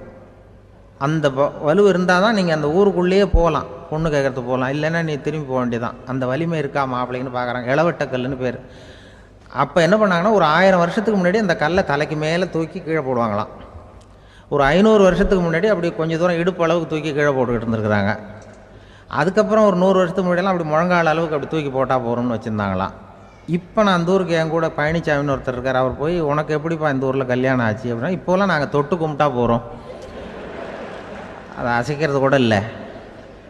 அப்படி ஆகிட்டுது. ஒரு குடும்பத்தை கணவனாக வரப்போகிறவனுக்கான தகுதி அந்த காலத்தில் அப்படி இருந்துதான். அப்படி கணவன் தேர்ந்தெடுக்கிறது, குடும்ப தலைவனை தேர்ந்தெடுக்கிறது ஒரு பெரிய காரியம். ஒரு பெரிய செல்வந்தர் போட்டி வச்சாராம். ஒரு நீச்சல் குளம், அதில் யார் வேணாலும் குதித்து அந்த பக்கம் போய் கரையேறலாம். அந்த நீச்சல் குளத்தில் விஷப்பாம்புலாம் கிடக்கு. யார் துணிஞ்சி அந்த விஷப்பாம்பு இருக்கிற குளத்தில் குதித்து அந்த பக்கம் போய் கரையேறானோ அவனுக்கு ஒரு 100 ஏக்கர் நிலம் கொடுப்பேன். அது வேண்டான்னா ஒரு 1000 ஆடு கொடுப்பேன். அதுவும் வேண்டான்னா என் பொண்ணை கொடுப்பேன் அப்படின்னு போட்டி வச்சார். அதான் மாப்பிள்ளையை தேர்ந்தெடுக்கிறதுக்கு அவர் ஒரு வழி. நீச்சல் குளத்தில் குதித்து கரையேறணும். இப்போ அந்த ஊரில் இருக்கிற இளைஞர்கள்லாம் பார்க்குறாங்க அந்த குளத்தில் குதிக்கணும்னு. ஆனால் குளத்தில் வெறும் விஷப்பாம்புலாம் கிடக்கு. இது என்ன பண்ணுறதுன்னு பார்த்தா யாருமே குதிக்கிறதுக்கு தைரியம் வரல. திடீர்னு ஒருத்தன் துணிஞ்சு குதித்தான். படபடன்னு அடிச்சுட்டு போய் அந்த பக்கம் கரையேறிட்டான். கரையேறின உடனே பரவாயில்லையே ஒரு ஆள் வந்துட்டான்னு சொல்லி அவனை அந்த இளைஞனை போய் பிடிச்சிட்டு வந்தாங்க. அந்த பெரியவர் கேட்டார், ஏப்பா இவ்வளவு பெரிய விஷப்பாம்பெல்லாம் கிடக்கிற நீச்சல் குளத்தில் நீ துணிஞ்சு குதித்து கரையேறி இருக்கிற, உனக்கு என்ன 1000 ஏக்கர் நிலம் கொடுத்துறவா, 100 ஏக்கர் நிலம் கொடுக்கவா சொல்கிறப்படி அப்படின்னா, வேண்டாம் சார்ன்றான். ஓஹோ, அப்படின்னா ஒரு 1000 ஆடு வேணுமா உனக்கு அப்படின்னா, அதுவும் வேண்டாம் சார். ஓ, அப்படின்னா என் பொண்ணு வேணுமா அப்படின்னா, அதுவும் வேண்டாம் சாருங்கிறான். அப்புறம் எதுக்குடா குதிச்சுன்ட்டு, என்ன உனக்கு என்ன தான் வேணும் அப்படின்னு கேட்டிருக்கார். என்னை எவன் பிடிச்சி தள்ளி விட்டவன்னு தெரியணும் அப்படின்ட்டுருக்கான். அதுக்காக அவன் பார்த்துருக்கான். அப்படி இருந்தால் தான் துணிச்சல் வரும் இந்த காலத்தில்.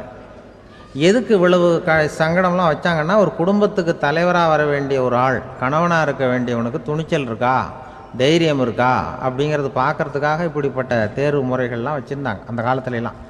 இப்போலாம் கல்யாணம் பண்ணுறது ஆளுக்கு நேரில் பார்க்காமலே கூட கல்யாணம் நடக்குது இன்டர்நெட்டில்.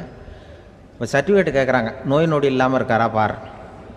காட்டுக்கெலாம் போக வேண்டாம், நேராக ஆஸ்பத்திரிக்கு போய் ஒரு சர்டிஃபிகேட் வாங்கிட்டு வா, உனக்கு ஒன்றும் வியாதி இல்லைன்னு ப்ரூவ் பண்ணு, அதுக்கப்புறம் பார்த்துக்கலாம், மற்றதை பேசுவோம் அப்படின்னு சொல்லி அப்படி இருக்குது நிலைமை. அதனால் குடும்பத்தில் அந்த கணவனாக இருக்கிற வேண்டியவனுக்கு பொறுப்பு அதிகம். ஏன்னா எல்லாத்தையும் அனுசரித்து போக வேண்டியதாக வந்தான். அப்படி தான் இருக்குது. அந்த கணவன் மனைவிக்குள்ளே விட்டு கொடுக்கறது அதெல்லாம் பற்றி நிறைய எல்லாரும் ஏற்கனவே நம்ம புலவர்கள்லாம் பாடியிருக்காங்க. எல்லோரும் சொல்லுவாங்க, ஒரு கணவன், ஒரு குழந்தை பிறந்து தான் ஒரு வீட்டில், அந்த குழந்தைக்கு என்ன பேர் வைக்கிறதுங்கிறது ஒரு தகராறு. இந்த குழந்தைக்கு என்ன பேர் வைக்கிறதுங்கிறதுல தகராறு வந்துடுது. யார்? கணவனுக்கும் மனைவிக்கும். அவன் என்ன சொல்கிறான், எங்கள் அப்பா பேரை தான் வைக்கணுங்கிறான் அவன். இந்த அம்மா என்ன சொல்லுது, இல்லை எங்கள் அப்பா பேரை தான் வைக்கணும் அப்படிங்குது. காலையிலேருந்து சண்டை, தகராறு. எதிர்த்த வீட்டுக்காரன் பார்த்தான், இது என்ன காலையிலேருந்து எதிர்த்த வீட்டில் தகராறு நடக்குது, என்னென்னு போய் கேட்டிருக்கான். என்னம்மா உங்களுக்கு உள்ள தகராறு, காலையிலேருந்து பார்த்தேன் அப்படின்னா, ஒன்றும் இல்லைம்மா, எங்கள் குழந்தைக்கு பேர் வைக்கிறதுல எங்களுக்கு உள்ளே ஒத்து போக முடியல, நான் எங்கள் அப்பா பேரை வைக்கணுங்கிறேன், அந்த அம்மா அவங்க அப்பா பேரை வைக்கணுங்குது, அதுதான் எங்களால் குடும்பத்தில் ஒரு நிம்மதி இல்லாமல் இருக்கிறோம், தகராறு பண்ணிகிட்ருக்கோம் அப்படின்னு நானா. அப்போ எதிர்த்த வீட்டுக்காரன் சொல்லியிருக்கான், எதிர்த்த வீட்டுக்காரன்னு நான் எதுக்கு இருக்கிறேன், நான் பஞ்சாயத்து பண்ணி வைக்கிறேன், உங்களுக்குள்ளே என்ன இது பேர் தானே வைக்கணும், ஏன்ப்பா உங்கள் அப்பா பேர் என்ன அப்படின்னு அவனை கேட்டிருக்கான். எங்கள் அப்பா பேர் சீனிவாசன் அப்படின்ட்டுருக்கான். இந்த அம்மாவை உங்கள் அப்பா பேர் என்னம்மா, கிருஷ்ணன் அப்படின்னு சொல்லி. இவன் யோசித்து பார்த்தான், குழந்தைக்கு சீனிவாச கோபாலகிருஷ்ணன்னு பேர் வைங்க போங்க அப்படின்ட்டு போயிட்டான். ஏற்ற விட்டுக்கு தீர்த்து வச்சுட்டு போயிட்டான். போனதுக்கப்புறம் இவங்க 2 பேரும் பேசிக்கிட்டாங்க. சரி, இந்த சீனிவாசன் சரி, கிருஷ்ணன் சரி, நடுவில் கோபாலம் யார் அப்படின்னு சொல்லி அவனை போய் இழுத்துட்டு வந்தான். எழுத்து வீட்டில் போய், அது யார்ரா, அது இங்கே வா, அது யார்ரா கோபால அப்படின்னா, அது எங்கள் அப்பா பேர், நீ அதை மட்டும் எதுக்கு விட்டு வைக்கிற, அதையும் சேர்த்து வச்சுட்டு போடான். அதாவது குடும்பத்தில் ஒரு கணவனும் மனைவியும் ஒரு சின்ன விஷயத்தில் கூட ஒத்து போகலன்னா இப்படி தான் ஏற்று வீட்டுக்காரன் பஞ்சாயத்துக்கு வருவான். கோபாலன்னு குறுக்க வருவான் ஒருத்தன். அப்படி அந்த அனுசரிப்புங்கிறது குடும்பத்தில் ரொம்ப அவசியம். கணவனும் மனைவி அது ஒன்றுக்கு மேலே இந்த கல்யாணம் பண்ணிக்கிறாங்கல்ல, அது ரொம்ப அவஸ்தை. ஒருவனுக்கு ஒருத்திங்கிறது நம்ம இதெல்லாம் சொல்கிறது. ஒன்றுக்கு மேற்பட்ட திருமணங்கள் சங்கடத்தில் தான் கொண்டு விடும். நிறைய சொல்லுவாங்க. உலகத்திலேயே ஒரு பெரிய இது என்ன தெரியுங்களா, இயற்கை நிர்ணயம் பண்ணுது. இப்போ நம்ம சில பேருக்கு எனக்கு பொம்பளை பிள்ளை வேண்டாம் ஆம்பளை பிள்ளை வேண்டான்னு சொல்லி இந்த ஸ்கேன் பண்ணி என்னென்னவோ பண்ணிகிட்டு இருக்கிறாங்கல்ல. ஆனால் இயற்கை அந்த 50-50 ரேஷியோவை அது மெயின்டைன் பண்ணிகிட்ருக்கு. இந்த உலகத்தில் ஒரு அதிசயமான உண்மை என்னென்னா, 116 ஆம்பளை பிள்ளை பிறந்தா 100 பொம்பளை பிள்ளை பிறகுதான். உலக அளவில் 116 ஆம்பளை பிள்ளை பிறந்தா 100 பொம்பளை பிள்ளை பிறகுது. இது எதுக்கு 16 அதிகமாக பிறக்குதுன்னா, அந்த வாலிப வயசு அடையிறதுக்குள்ளே 16 செத்து போகுது. 16 அங்கங்கே ஓடுறது கொஞ்சம் முரட்டுத்தனமாக போகிறதுனால செத்து போகுது. அந்த 50-50 இந்த ஒருத்தருக்கு ஒருத்தங்கிற ரேஷியோவை இயற்கை மெயின்டைன் பண்ணிகிட்டு இருக்கு. அது ஒரு பெரிய அதிசயம். அதை விட பெரிய அதிசயம் என்னென்னா, இந்த உலக யுத்தம் நடந்ததில்ல, முதல் உலக யுத்தம், 2வது யுத்தம், அப்போ பார்த்துருக்குறாங்க, கணக்கு எடுத்துருக்குறாங்க. அந்த யுத்தம் முடிஞ்ச பிறகு 116 ஆம்பளை பிள்ளைக்கு பதிலாக 160 170 பிறக்க ஆரம்பிச்சுதான். 100 பெண் குழந்தைக்கு 170 180 ஆண் குழந்தை. இது எதுக்குன்னா, அந்த போரில் செத்து போகுதில்ல ஆம்பளை பிள்ளைகள், அதை ஈடுகட்டுறதுக்காக அதிகமாக பிறக்க ஆரம்பிச்சிருக்கு. அந்த அளவுக்கு இயற்கை ஒரு பெரிய ரேஷியோவை மெயின்டைன் பண்ணுது. அதாவது ஒருவனுக்கு ஒருத்திங்கிறத அது சொல்லிகிட்டு இருக்கு. புறாவெல்லாம் வளர்த்திங்கன்னா, நான் கூட புறா வளர்த்துருக்குறேன் ஊரில். புறா வளர்த்திங்கன்னா ஒரு தடவைக்கு 2 முட்டை தான் விடும் ஒரு வீட்டுக்கு. அந்த 2 முட்டையும் குஞ்சு பறிச்சுன்னா அதில் ஒன்று ஆணாக இருக்கும், ஒன்று பொண்ணாக இருக்கும். அது எந்த முட்டை ஆண் எந்த முட்டை பெண்ணுங்கிறத இயற்கை நிர்ணயம் பண்ணுது. அதை நம்ம மாற்றவே முடியாது. ரெண்டையும் அந்த பெண்ணாவோ ரெண்டையும் ஆணாவோ மாற்ற முடியாது நம்ம. அதனால் அந்த இயற்கையை புரிஞ்சுக்கிட்டு நாம் நடந்துக்கணும். அதனால தான் ஒரு கணவன் ஒரு மனைவி, அதான் ஒருத்தருக்கு ஒருத்தங்கிறது. ஒன்றுக்கு மேலேனா சங்கடம் தான். ஒரு பஸ்ஸில் ரெண்டு பெண்கள் வந்துக்கிட்டு இருந்தாங்களாம். பஸ்ஸு பிரயாணம். 2 பெண்கள் பக்கத்தில் உட்காந்துருக்காங்க. அந்த கண்டக்டரை கூப்பிட்ருக்காங்க, இங்கே வாயா அப்படின்னு அந்த ஒரு அம்மா கூப்பிட்ருக்கு. என்னம்மா அப்படின்ட்டுருக்கார். இந்த ஜன்னலை திறந்து விட்டு போ அப்படின்னு. சரின்னு பக்கத்தில் இருந்த ஜன்னலை திறந்து விட்டு அவர் போயிட்டார். பக்கத்தில் இருந்தாமல் உடனே இங்கே வாயா மறுபடியும் வாயான்னு கூப்பிட்ருக்கு. என்ன இந்த ஜன்னலை மூடிவிட்டு போ அப்படின்ட்டுருக்கு. மூடிவிட்டு போனார். மறுபடியும் அந்த முன்னாடி கூப்பிட்டது வாமா வாயான்னு மறுபடியும் கண்டக்டரை கூப்பிட்டு, என்ன இந்த பார், இந்த ஜன்னலை நீ மூடி வச்சின்னா நான் மூச்சு திணறி செத்து போடுவேன். அப்புறம் உடனே பக்கத்தில் இந்த அம்மா தபாரியா அந்த அம்மா பேச்சை கேட்டுட்டு நீ திறந்து வச்சின்னா நான் குளிர் தாங்காமல் செத்து போடுவேன் அப்படின்ட்டு அவர் தலையை பிச்சுக்கிறார் கண்டக்டர். என்னடா பெரிய ரொம்ப போச்சேன்னு, கொஞ்சம் தூரம் பிரயாணம், இதில் கூட அட்ஜஸ்ட் பண்ணி போகக்கூடாதா அப்படின்னு. அப்போ அந்த பஸ்ஸில் பின்னாடி ஒருத்தன் கடைசி சீட்டில் வெயில் தாங்காமல் சட்டையெல்லாம் கட்டி போட்டுட்டு ஒரு கிராமத்து ஆள் பீடி குடிச்சிட்டு வரான். அவர் கூப்பிட்ருக்கான் அந்த ஆள், அந்த கண்டக்டர் இங்கே வாயா அங்கே என்ன தகராறு அப்படின்னு. அந்த எதிர்த்து வீட்டுக்காரன் வந்தானே முன்னாடி பஞ்சாயத்துக்கு, அது மாதிரி கண்டக்டர் இங்கே வாயா, ஏன் நீ என்ன சொல்ல போகிற அப்படின்ட்டு வந்திருக்கான். சட்டையெல்லாம் கட்டி போட்டு பீடி குடிக்கிறோம், பீடி புகையை ஊதி விட்டு அங்கே என்ன தகராறு அப்படின்னு கேட்டிருக்கான். ஒன்றும் இல்லையா, அந்த அம்மா ஜன்னலை திறந்தா செத்து போவேங்கிறது, இந்த அம்மா ஜன்னலை மூடுனா செத்து போவேங்கிறது, நான் என்னையா பண்ணுறது ஒரு ஆள், இதுக்கு ஏன் கவலைப்படுறேன், நான் சொல்கிறத கேள்வி, நான் தீர்த்து வைக்கிறேன் பிரச்சனையை அப்படின்னு சொல்லிவிட்டு பீடியை எடுத்துவிட்டு புகையை ஊதிவிட்டு சொன்னானா, கொஞ்ச நேரம் அந்த ஜன்னலை மூடி வை, அந்த அம்மா செத்து போவோம், அப்புறம் திறந்து வை, இந்த அம்மா செத்து போவோம், நாம் நிம்மதியாக போகலாம் அப்படின்னு சொல்லிட்டு பீடி குடிக்க ஆரம்பிச்சிட்டான். அவருக்கு கோவம் வந்துட்டுது கண்டக்டருக்கு. உனக்கு என்னையா நீ பாட்டுக்கு சொல்லிட்டு போடுவ, அந்த 2 அம்மாவும் செத்து போச்சுன்னா அவங்க வீட்டுக்காரனுக்கெல்லாம் யார் பதில் சொல்கிறது அப்படின்னா, கவலையே படாத 2 பேருக்கும் நான் தான் வீட்டுக்காரன். அதனால தான் அந்த யோசனையை சொன்னேன் அவங்ககிட்ட. அப்புறம் இதுதான் அந்த ஒன்றுக்கு மேலே போச்சுன்னா அது இயற்கைக்கு விரோதம், இப்படிலாம் ஆகும். அதனால தான் அவன் அவ்வளவு ஒன்றுமே வேண்டான்ட்டு கடைசி பெஞ்சில் போய் சீட்டில் உட்காந்துக்கிட்டான். அப்படி அது இயற்கையை புரிஞ்சுக்கிட்டு வாழணுங்கிறது முக்கியம். குடும்பத்தில் கணவனுடைய பங்கு என்ன, மனைவியினுடைய பங்கு, குழந்தை குட்டிகள்லாம் சொல்லுவாங்க. அப்படி இருக்கணும். கணவன்கிறவனுக்கு நிறைய சகிப்புத்தன்மை தேவைப்படுது. மனித நேயம்ங்கிறத பற்றி சொல்லுவாங்க. மனித நேயம் ஏன்னா ஒரு கணவன் கணவனாக இருக்கணும், மனைவி மனைவியாக இருக்கணும்.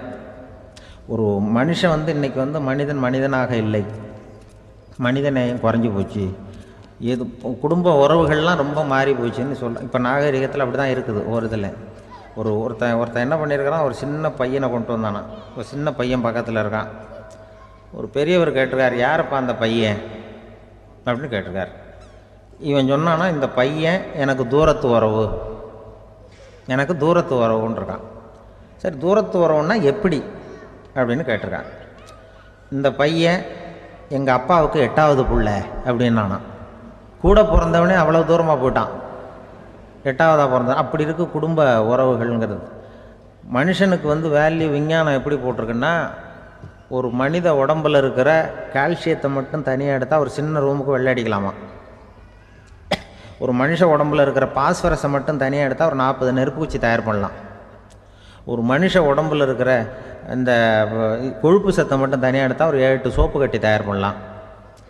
அதுமாதிரி ஒரு மனுஷ உடம்பில் இருக்கிற இரும்பு சத்தை மட்டும் தனியாக எடுத்தால் ஒரு 2 அங்குல அணி 2 செய்யலாம். இவ்வளவுக்கும் விலை போட்டால் 42 ரூபா 50 காசு. இதுதான் மனுஷனுக்கு விஞ்ஞானம் போட்டிருக்கிற விலை. அது எப்போ அது ஒசரும்னா, அவன் மனுஷனாக இருக்கிற வரைக்கும் இருக்கிறப்ப. அதுவும் செத்து போனால் அதுவும் கிடையாது, செத்து போனால் அதுவும் குறைஞ்சிரும். மிருகங்களுக்கெல்லாம் அப்படி இல்லை, செத்ததுக்கு அப்புறம் விலை கூடும். அங்கெல்லாம் எல்லா ஊர்லேயும் பார்த்திங்கன்னா உயிர் கோழி 50 ரூபா, உரிச்ச கோழி 60 ரூபான்னு போட்டிருக்கோம். செத்ததுக்கப்புறம் 10 ரூபா அதிகம். மனுஷனை நீ உயிர் மனுஷன் 42 ரூபா 50 காசு, செத்ததுக்கப்புறம் 52 ரூபான்னா நீயே வச்சுக்கிடாது, எனக்கு இது கண்டு போடும். அவன் எப்போ அவனுக்கு வேல்யூ கூடும்னா, மனிதனாக வாழும்பொழுது தான் வேல்யூ கூடும். குடும்பத்தில் அந்த அந்த பாசத்தோடு வாழணும்னு கடவுள்கிட்ட கேட்டு சொன்னாங்களே, அதுதான். இந்த சமூகங்கிறதும் ஒரு பெரிய குடும்பம்தான். அதனால தான் இந்த நாட்டுக்குள்ள பெருமையே எல்லாரும் ஒற்றுமையாக இருந்தால் எதையும் சாதிக்கலாம்ங்கிறது தான் இந்த நாட்டுக்குள்ள பெருமை. அப்படி நிரூபித்தோம். அதனால் சமூகங்கிறதும் ஒரு குடும்பம் மாதிரி இருக்கிறது தான் பெருசு. இப்போ சில இதெல்லாம் இப்போ ஜாதி மத வேறுபாடெல்லாம் நம்முடைய முன்னேற்றத்தை தடுக்கும். விலங்குகள் நம்மளோட மேலானது. அதான் ஒரு ஊரில் ஒரு சிவன் கோயில் இருந்து தான். சிவன் கோயிலில் அந்த புறாவெல்லாம் வளர்ந்துக்கிட்டு இருந்திருக்கு. அந்த மாடத்தில், சிவன் கோயில் மாடத்தில் புறாவெல்லாம் குடியிருந்திருக்கு. உடனே அதுக்கு கும்பாபிஷேகம் பண்ணுறதுக்காக ஊரில் திட்டம் போட்டாங்க. சிவன் கோயிலுக்கு வெள்ளடிக்க ஆரம்பித்தாங்க. வர்ணம் பூச ஆரம்பித்ததும் அதுக்கு சாரம் கட்டுவாங்கல்ல, இந்த குச்சியெல்லாம் வச்சு சாரம் கட்டுவாங்க. உடனே இந்த புறாவெல்லாம் என்ன பண்ணிச்சான், இனிமேல் நம்ம இங்கே வெள்ளை அடிக்கிறாங்க, கும்பாபிஷேகம் வருது, நம்ம இங்கே குடியிருக்க முடியாது, எதிர்த்தாப்புல எங்கே போகலான்னு பார்த்துருக்கு. இந்த உயரம் கோபுரத்தில் இருந்த புறாவெல்லாம் எதிர்த்தாப்புல ஒரு மாதா கோயில் இருந்திருக்கு, சர்ச்சு. அங்கே சில மாடங்களில் புறாவெல்லாம் இருக்குது, சில மாடம் இருக்குது. உடனே நம்மளாம் அங்கே போடுவோம் கொஞ்சம் காலத்துக்குன்னு எல்லாம் புறப்பட்டு இந்த மாதா கோயிலுக்கு போயிடுது. அங்கே போனால் அங்கே இருக்கிற புறாவோடு சேர்ந்து இதுவும் குடியிருந்துகிட்ருக்கு. கொஞ்ச நாள் என்னாச்சு, அங்கே கிறிஸ்மஸ் வந்துட்டுது. கிறிஸ்மஸ் வந்ததும் சரி இங்கேயும் வெள்ளடிக்க ஆரம்பிக்கிறாங்க. நம்ம மறுபடியும் எங்கடா போகிறதுன்னு பார்த்தா, அங்கே இருக்கிற புறாவோட சேர்ந்து இதுவும் சேர்ந்து நேராக ஒரு பள்ளிவாசல் இருந்தது. எதுக்கு அங்கே இருக்கிற மாடத்தில் போய் அங்கே குடியேறிட்டுது எல்லாம். அங்கே போனால் அங்கே ரமலான் மாதம் ரம்ஜானுக்காக அதையும் புதுப்பிக்க ஆரம்பித்தாங்க. இது என்ன பண்ணுறதுன்னு சொல்லி இந்த 3 செட்டு புறாவும் சேர்ந்து என்ன பண்ணிச்சு, எங்கே போகலான்னு பார்த்தா மறுபடியும் அதுக்குள்ளே இந்த சிவன் கோயிலில் கும்பாபிஷேகம் முடிஞ்சு போச்சான். முடிஞ்சிருக்கு, அங்கே போடுவோம் எல்லாருன்னு சொல்லி எல்லா புறாவும் அந்த சிவன் கோயிலுக்கு வந்துட்டுது. அங்கே போய் மாடத்தில் அதை குடியிருந்துட்டுது. அப்போ திடீர்னு ஒரு நாள் பார்த்தா ஒரே கலவரம் பூமியில் எல்லாம் ஒருத்தன் அருவாளை தூக்கிட்டு நிற்கிறான், குச்சி எடுத்து ஒருத்தனை சுட்டுக்கிறான். ஒரே கலவரம், சத்தம், ஒரே மத கலவரம் வந்துட்டுது ஊரில். அப்போது புறாவெல்லாம் மாடத்தில் இருந்துக்கிட்டு ஒரு குஞ்சு புறா அவங்க அம்மாட்ட கேட்டு தான், இது என்ன, இந்த மனுஷனுக்கு என்னாச்சு, அவன் கத்தியை தூக்கிட்டு நிற்கிறானே அப்படின்னு கேட்டு தான். ஒரு குஞ்சு புறா அவங்க அம்மாட்ட கேட்டு தான், அம்மா புறா. இப்போ அம்மா அந்த புறா சொல்லித்தான், மனுஷனுக்கு இப்போ மதம் பிடிச்சிருக்கு, அதான் கத்தியை தூக்கிட்டு நிற்கிறான் அப்படின்ட்டுருக்கு. இப்போ நமக்கெல்லாம் பிடிக்கலையே அப்படின்னு தான். அப்போ அந்த புறா சொல்லித்தான், அந்த பாருமா, நாம் இந்த சிவன் கோயிலில் இருந்தாலும் நமக்கு புறான்னு தான் பேர், இந்த மாதா கோயிலுக்கு போனாலும் நமக்கு புறான்னு தான் பேர், பள்ளிவாசலுக்கு போனாலும் நமக்கு புறான்னு தான் பேர். அந்த மனுஷன் அப்படி இல்லை. அவன் இங்கே இருக்கிற வரைக்கும் இந்துன்னு சொல்லுவான், அங்கே மாதா கோயில் இருந்தான்னா கிறிஸ்தவன்னு சொல்லுவான், பள்ளிவாசலில் இருந்தான்னா முஸ்லீம்னு சொல்லுவான். அப்போ குஞ்சு புறா அது என்ன இப்படி பண்ணுறாங்க மனுஷங்க, இப்போ அவங்கள விட நம்ம வசதி போல் இருக்க, நம்ம தேவலாம் போல் இருக்க அப்படின்னு தான் அந்த குஞ்சு புறா. அப்போ அந்த தாய் புறா சொல்லித்தான், உண்மை தான், அதனால தான் நம்ம மேலான இடத்துல இருக்கிறோம், அவன் கீழே நிற்கிறான் இன்னமும் அப்படின்னு சொல்லித்தான்.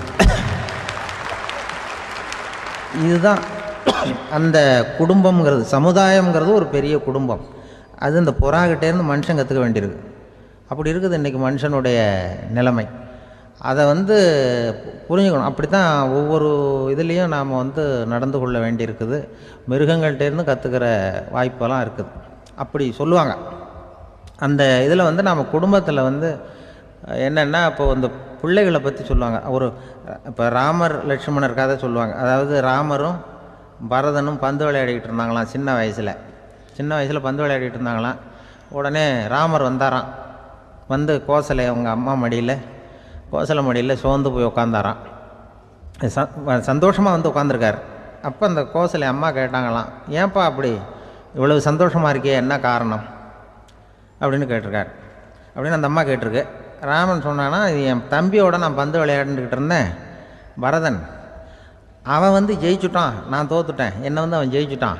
அவனுடைய வெற்றி வந்து எனக்கு சந்தோஷமாக இருக்குது, தம்பியோட வெற்றி, அதனால் நான் சந்தோஷமாக இருக்கேன்னு சொல்லியிருக்கு. அந்த அம்மாவுக்கு ரொம்ப சந்தோஷம், தம்பி ஜெயிக்கிறாங்கிறத பற்றி அண்ணன் வந்து சந்தோஷப்படுறானே அப்படின்னு. கொஞ்ச நேரத்தில் பரதன் வந்திருக்கான். அவன் சோர்ந்து போய் கலங்கி போய் வந்து அதே அம்மா மடியில் உட்காந்துருக்கான். நீ ஏன்ப்பா, நீ தான் ஜெயிச்சுட்டியாமே, நீ என்னத்துக்கு வருத்தப்பட்டுக்கிட்டு வர அப்படின்னு கேட்டிருக்க அந்த அம்மா. அப்போ பரதன் சொன்னானா, நான் ஜெயிக்கணுங்கிறதுக்காக அண்ணன் விட்டு கொடுத்தாரு, தோத்துட்டாரு, அதனால் எனக்கு வருத்தமாக இருக்குது. உண்மையில் அவர் தான் ஜெயிச்சிருக்க வேண்டியது, எனக்காக விட்டு கொடுத்தாரு, அதனால் நான் வருத்தப்படுறேன்னா. அப்போ அந்த அம்மா சொல்லித்தான், இப்படி தான் தம்பியினுடைய வெற்றி அண்ணனை சந்தோஷப்படுத்துது, அண்ணனுடைய தோல்வி வந்து தம்பியை வருத்தப்பட வைக்குது. இப்படி தான் இருக்கணும் அண்ணன் தம்பின்னா, அப்படி தான் குடும்பத்தில் இருக்கணும்னு சொல்லி அந்த அம்மா சொன்னதாக சொல்லுவாங்க ராமாயண கதை. அதே போல் இப்போ இதில் வரும், நபிகள் நாயகத்தினுடைய பேரர்கள் பாத்திமாவனுடைய பிள்ளைகள் 2 பேர், ஹசன் ஹுசைன் 2 பேர் நபிகள் நாயகத்தினுடைய பேரன்மார்கள். அன்னை பாத்திமாவனுடைய குழந்தைகள். ஹசனும் ஹுசைனும் பேசிக்கிறதே இல்லையா கொஞ்ச நாள். இந்த அம்மாவுக்கு அதை பார்க்குறாங்க, ஏதோ அண்ணன் தம்பிக்குள்ளே ஏதோ தகராறு போல் இருக்கு, ஏன் பேசிக்க மாட்டேங்கிறாங்க அப்படின்னு சொல்லி அந்த பிள்ளைகளை கூப்பிட்டு வச்சு அந்த அம்மா புத்தி சொல்லிச்சான். இதை பாருப்பா, நீ வந்து அண்ணன் தம்பிக்குள்ளே இது மாதிரி இருக்கக்கூடாது.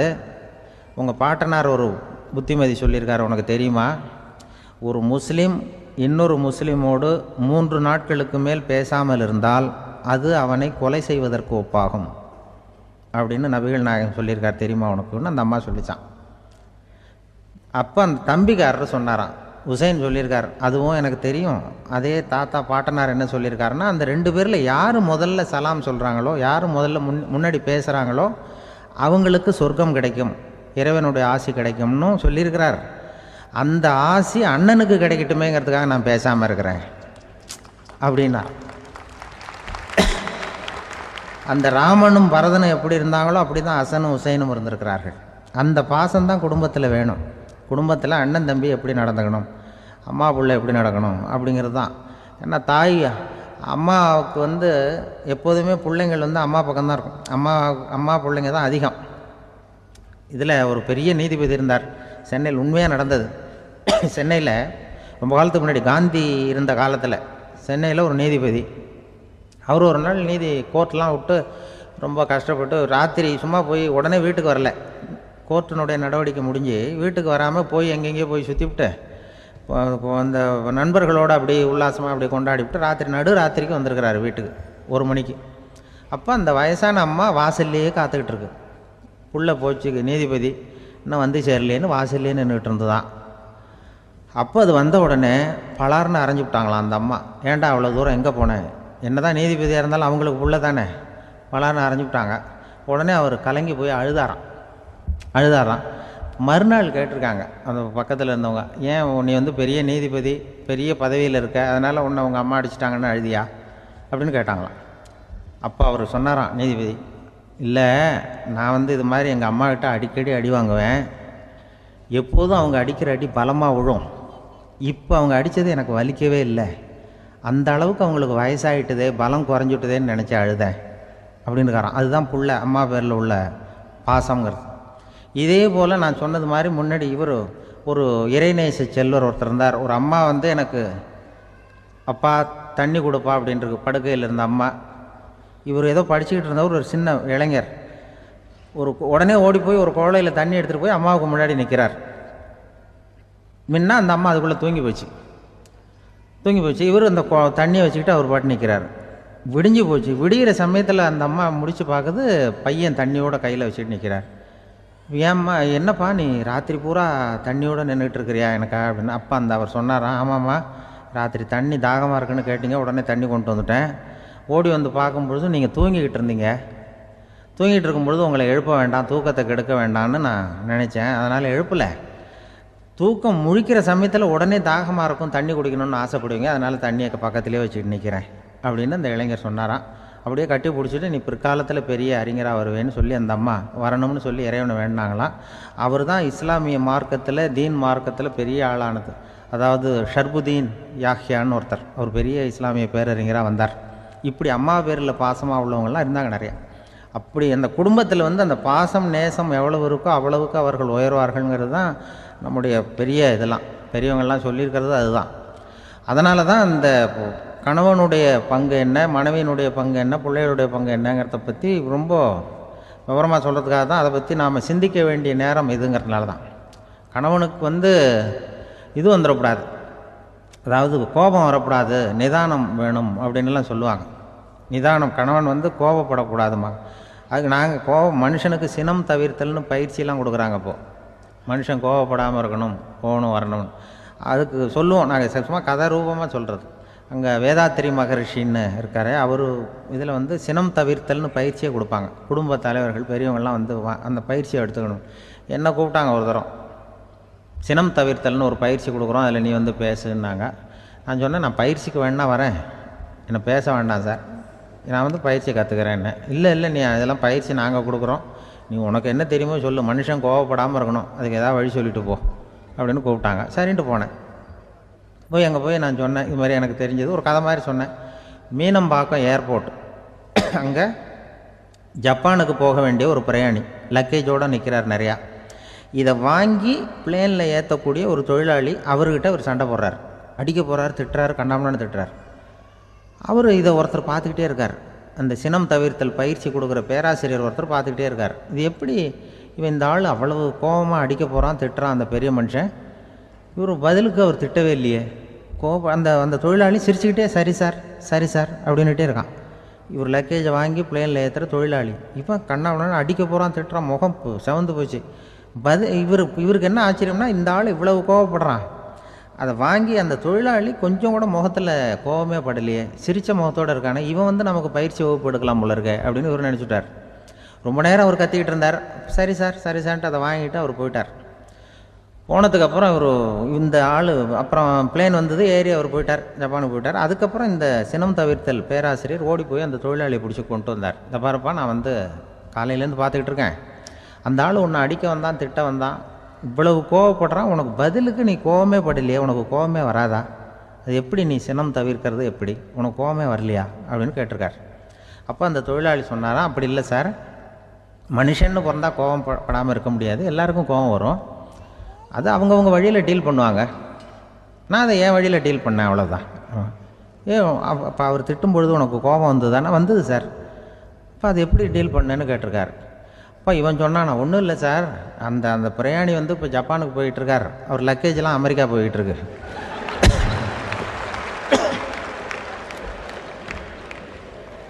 இதுக்கு நாம் எதுக்கு சார் அனாவசியமாக அவன்கிட்ட போய் சண்டை போட்டுக்கிட்டேன், அவர் மாற்றி ஏற்றி விட்டா அவன் போய் பார்த்துக்கிறான் எங்கேயாவது. அதுதான் நான் சினம் தவிர்க்கிற வழி அப்படின்னு சொன்னாரான். உடனே இதை தான் எனக்கு தெரிஞ்சது கோபம் வராமல் இருக்கிறதுன்னு அங்கே பேசினேன் அந்த கூட்டத்தில். அதுக்கப்புறம் இன்ன வரைக்கும் அவங்க கூப்பிடுறதே இல்லை என்ன. மார்கழி திங்கள் மதி நிறைந்த நன்னாளால் நீராடப் போதுவீர் போதுமினோ நேரிழையீர் சீர்மல்கும் மாய்பாடி செல்வச் சிறுமீர்கள் கூர்வேல் கொடும் தொடிலன் நந்தகோபன் குமரன் ஏறார்ந்த கண்ணி யசோதை இளம் சிங்கம் கார்மேனிச் செங்கண் கதிர் மதியம் போல் முகத்தான் நாராயணனே நமக்கே பறை தருவான் பாரோர் புகழப் படிந்தேலோர் எம்பாவாய். முதல் பாசுரம். இதனுடைய பொருளை முதலில் சுருக்கமாக பார்த்துவிட்டு பிறகு நாம் விரிவாக சிந்திப்பது பொருத்தம் என்று கருதி உரை முதலில் சொல்லிவிடுகிறேன். நேரிழையீர் சிறந்த ஆபரணங்களை அணிந்த பெண்களே, வளம் நிறைந்த திரு ஆயர்பாடியின் செல்வச் சிறுமியர்களாகிய நாம் காத்திருந்த மார்கழி மாதம், பூரண சந்திரனுடன் கூடிய பௌர்ணமி நன்னாள், நாம் அனைவரும் கூடி மார்கழி நீராட்டத்தில் கலந்து கொள்ள வேண்டாமா? நீராட விருப்பமுடையவர்கள் அனைவரும் வாருங்கள் வாருங்கள். கூர்மையான வேலாயுதத்தை கைகளில் கொண்டவனும் கொடிய போர்த்தொழிலில் வல்லவனுமான நந்தகோபரின் திருமகன் கண்ணன், அழகிய கண்களை உடைய யசோதைக்கு வாய்த்த சிங்கக்குட்டி போன்றவன், மேக நிறத்தவன், சிவந்த கண்களை உடையவன், அவனது கண்கள் சூரியன் போன்றும் சந்திரன் போன்றும் ஒளி வீசக்கூடியவை, அவன் நாராயணன். அவன் நிச்சயம் நமக்கு நோன்பின் பலனை, அதாவது பறை அருள்வான். அதன் பயனாக உலகம் நம்மை புகழும். வாருங்கள் நீராட என்று அழைப்பதாக அமைந்திருக்கிற முதல் பாடல் இந்த பாடல். மார்கழி திங்கள் மதி நிறைந்த நன்னாளால் என்று சிறந்த மார்கழி மாதத்திலே பௌர்ணமி நல்ல நாளிலே இந்த நோன்பு தொடங்குகிறது என்று தொடங்குகிறாள். எதை தொடங்குவதற்கும் நல்ல காலம் வாய்ப்பது என்பது பெரிய காரியம். அதிலும் இறைவனை வணங்குவதற்கு எந்த நாள் தொடங்குகிறதோ அந்த நாள் நல்ல நாள். திங்கள் என்ற சொல்லினாலே பௌர்ணமியை குறிப்பது வழக்கம், முழு நிலவை குறிப்பது வழக்கம். ஆனால் பழைய காலத்தில் காலக்கணக்கு என்பதே பௌர்ணமி நிலவை அடிப்படையாக வைத்து சாந்திராயன மாதக்கணக்கு தொடங்கியமையினால் பௌர்ணமி எப்போதும் மாதத்தின் தொடக்கமாக கருதப்பட்டது. இந்த மார்கழி மாதம் கொண்டாடத்தக்க ஒரு காலம். பல காரணங்கள். இதமான குளிர், அளவான பனி, செழுமையான மழை பெய்து எல்லா இடத்திலும் நீர் வளம் நிரம்பி இருக்கிற ஒரு காலம், மழை முடிந்து விளைச்சல் தொடங்கி இருக்கிற ஒரு காலம், கறவைகள் நிறைய பால் கொடுக்கிற ஒரு பொற்காலம். அப்பொழுது ஆயர்பாடியில் மக்கள் மகிழ்வதில் என்ன வித்தியாசம் இருக்கிறது? அரசர்கள் கூட திக்விஜயத்திற்கு தேர்ந்தெடுத்து கொள்ளுகிற காலம் மார்கழி மாதம். எனவே அந்த மார்கழியை கொண்டாடினார்கள். அது மட்டும் அல்ல, இது ஒரு வெறும் இலக்கியம் அல்ல, ஞான நூல். ஒரு நாளை நாம் பகல் இரவு என்று பிரித்து அதில் பிரம்ம முகூர்த்தம் என்று சிற்றம் சிறுகாலைக்கு முந்திய நேரத்தை கொண்டாடுகிறோம். அப்படி ஒரு வருடமே தேவர்களுக்கு நாளாக மாறுகிற காலத்தில் மார்கழி தேவர்களின் விடியலாய் பிரம்ம முகூர்த்தமாய் கருதப்படுகிறது. மனதை மயக்கும் அந்த மாதத்தில் காற்று மண்டலம் மாசுபடாமல் இருக்கிறது. உடலும் உள்ளமும் புத்துணர்ச்சி உடையதாக விளம்புகிறது. சரியாக சொல்வதென்று சொன்னால் உலகம் தன்னை புதுப்பித்துக் கொள்ளும் பொற்காலம். உலகம் தன்னை புதுப்பித்துக் கொள்ளும் பொற்காலம். அந்நேரத்தில் நாம் நம்மை புதுப்பித்துக் கொள்ளுவதற்குத்தான் மார்கழியில் நோன்பு. மார்கழி திங்கள் மதி நிறைந்த நன்னாளால். மார்கழியை மனிதர்கள் மட்டும் கொண்டாடுவதில்லை.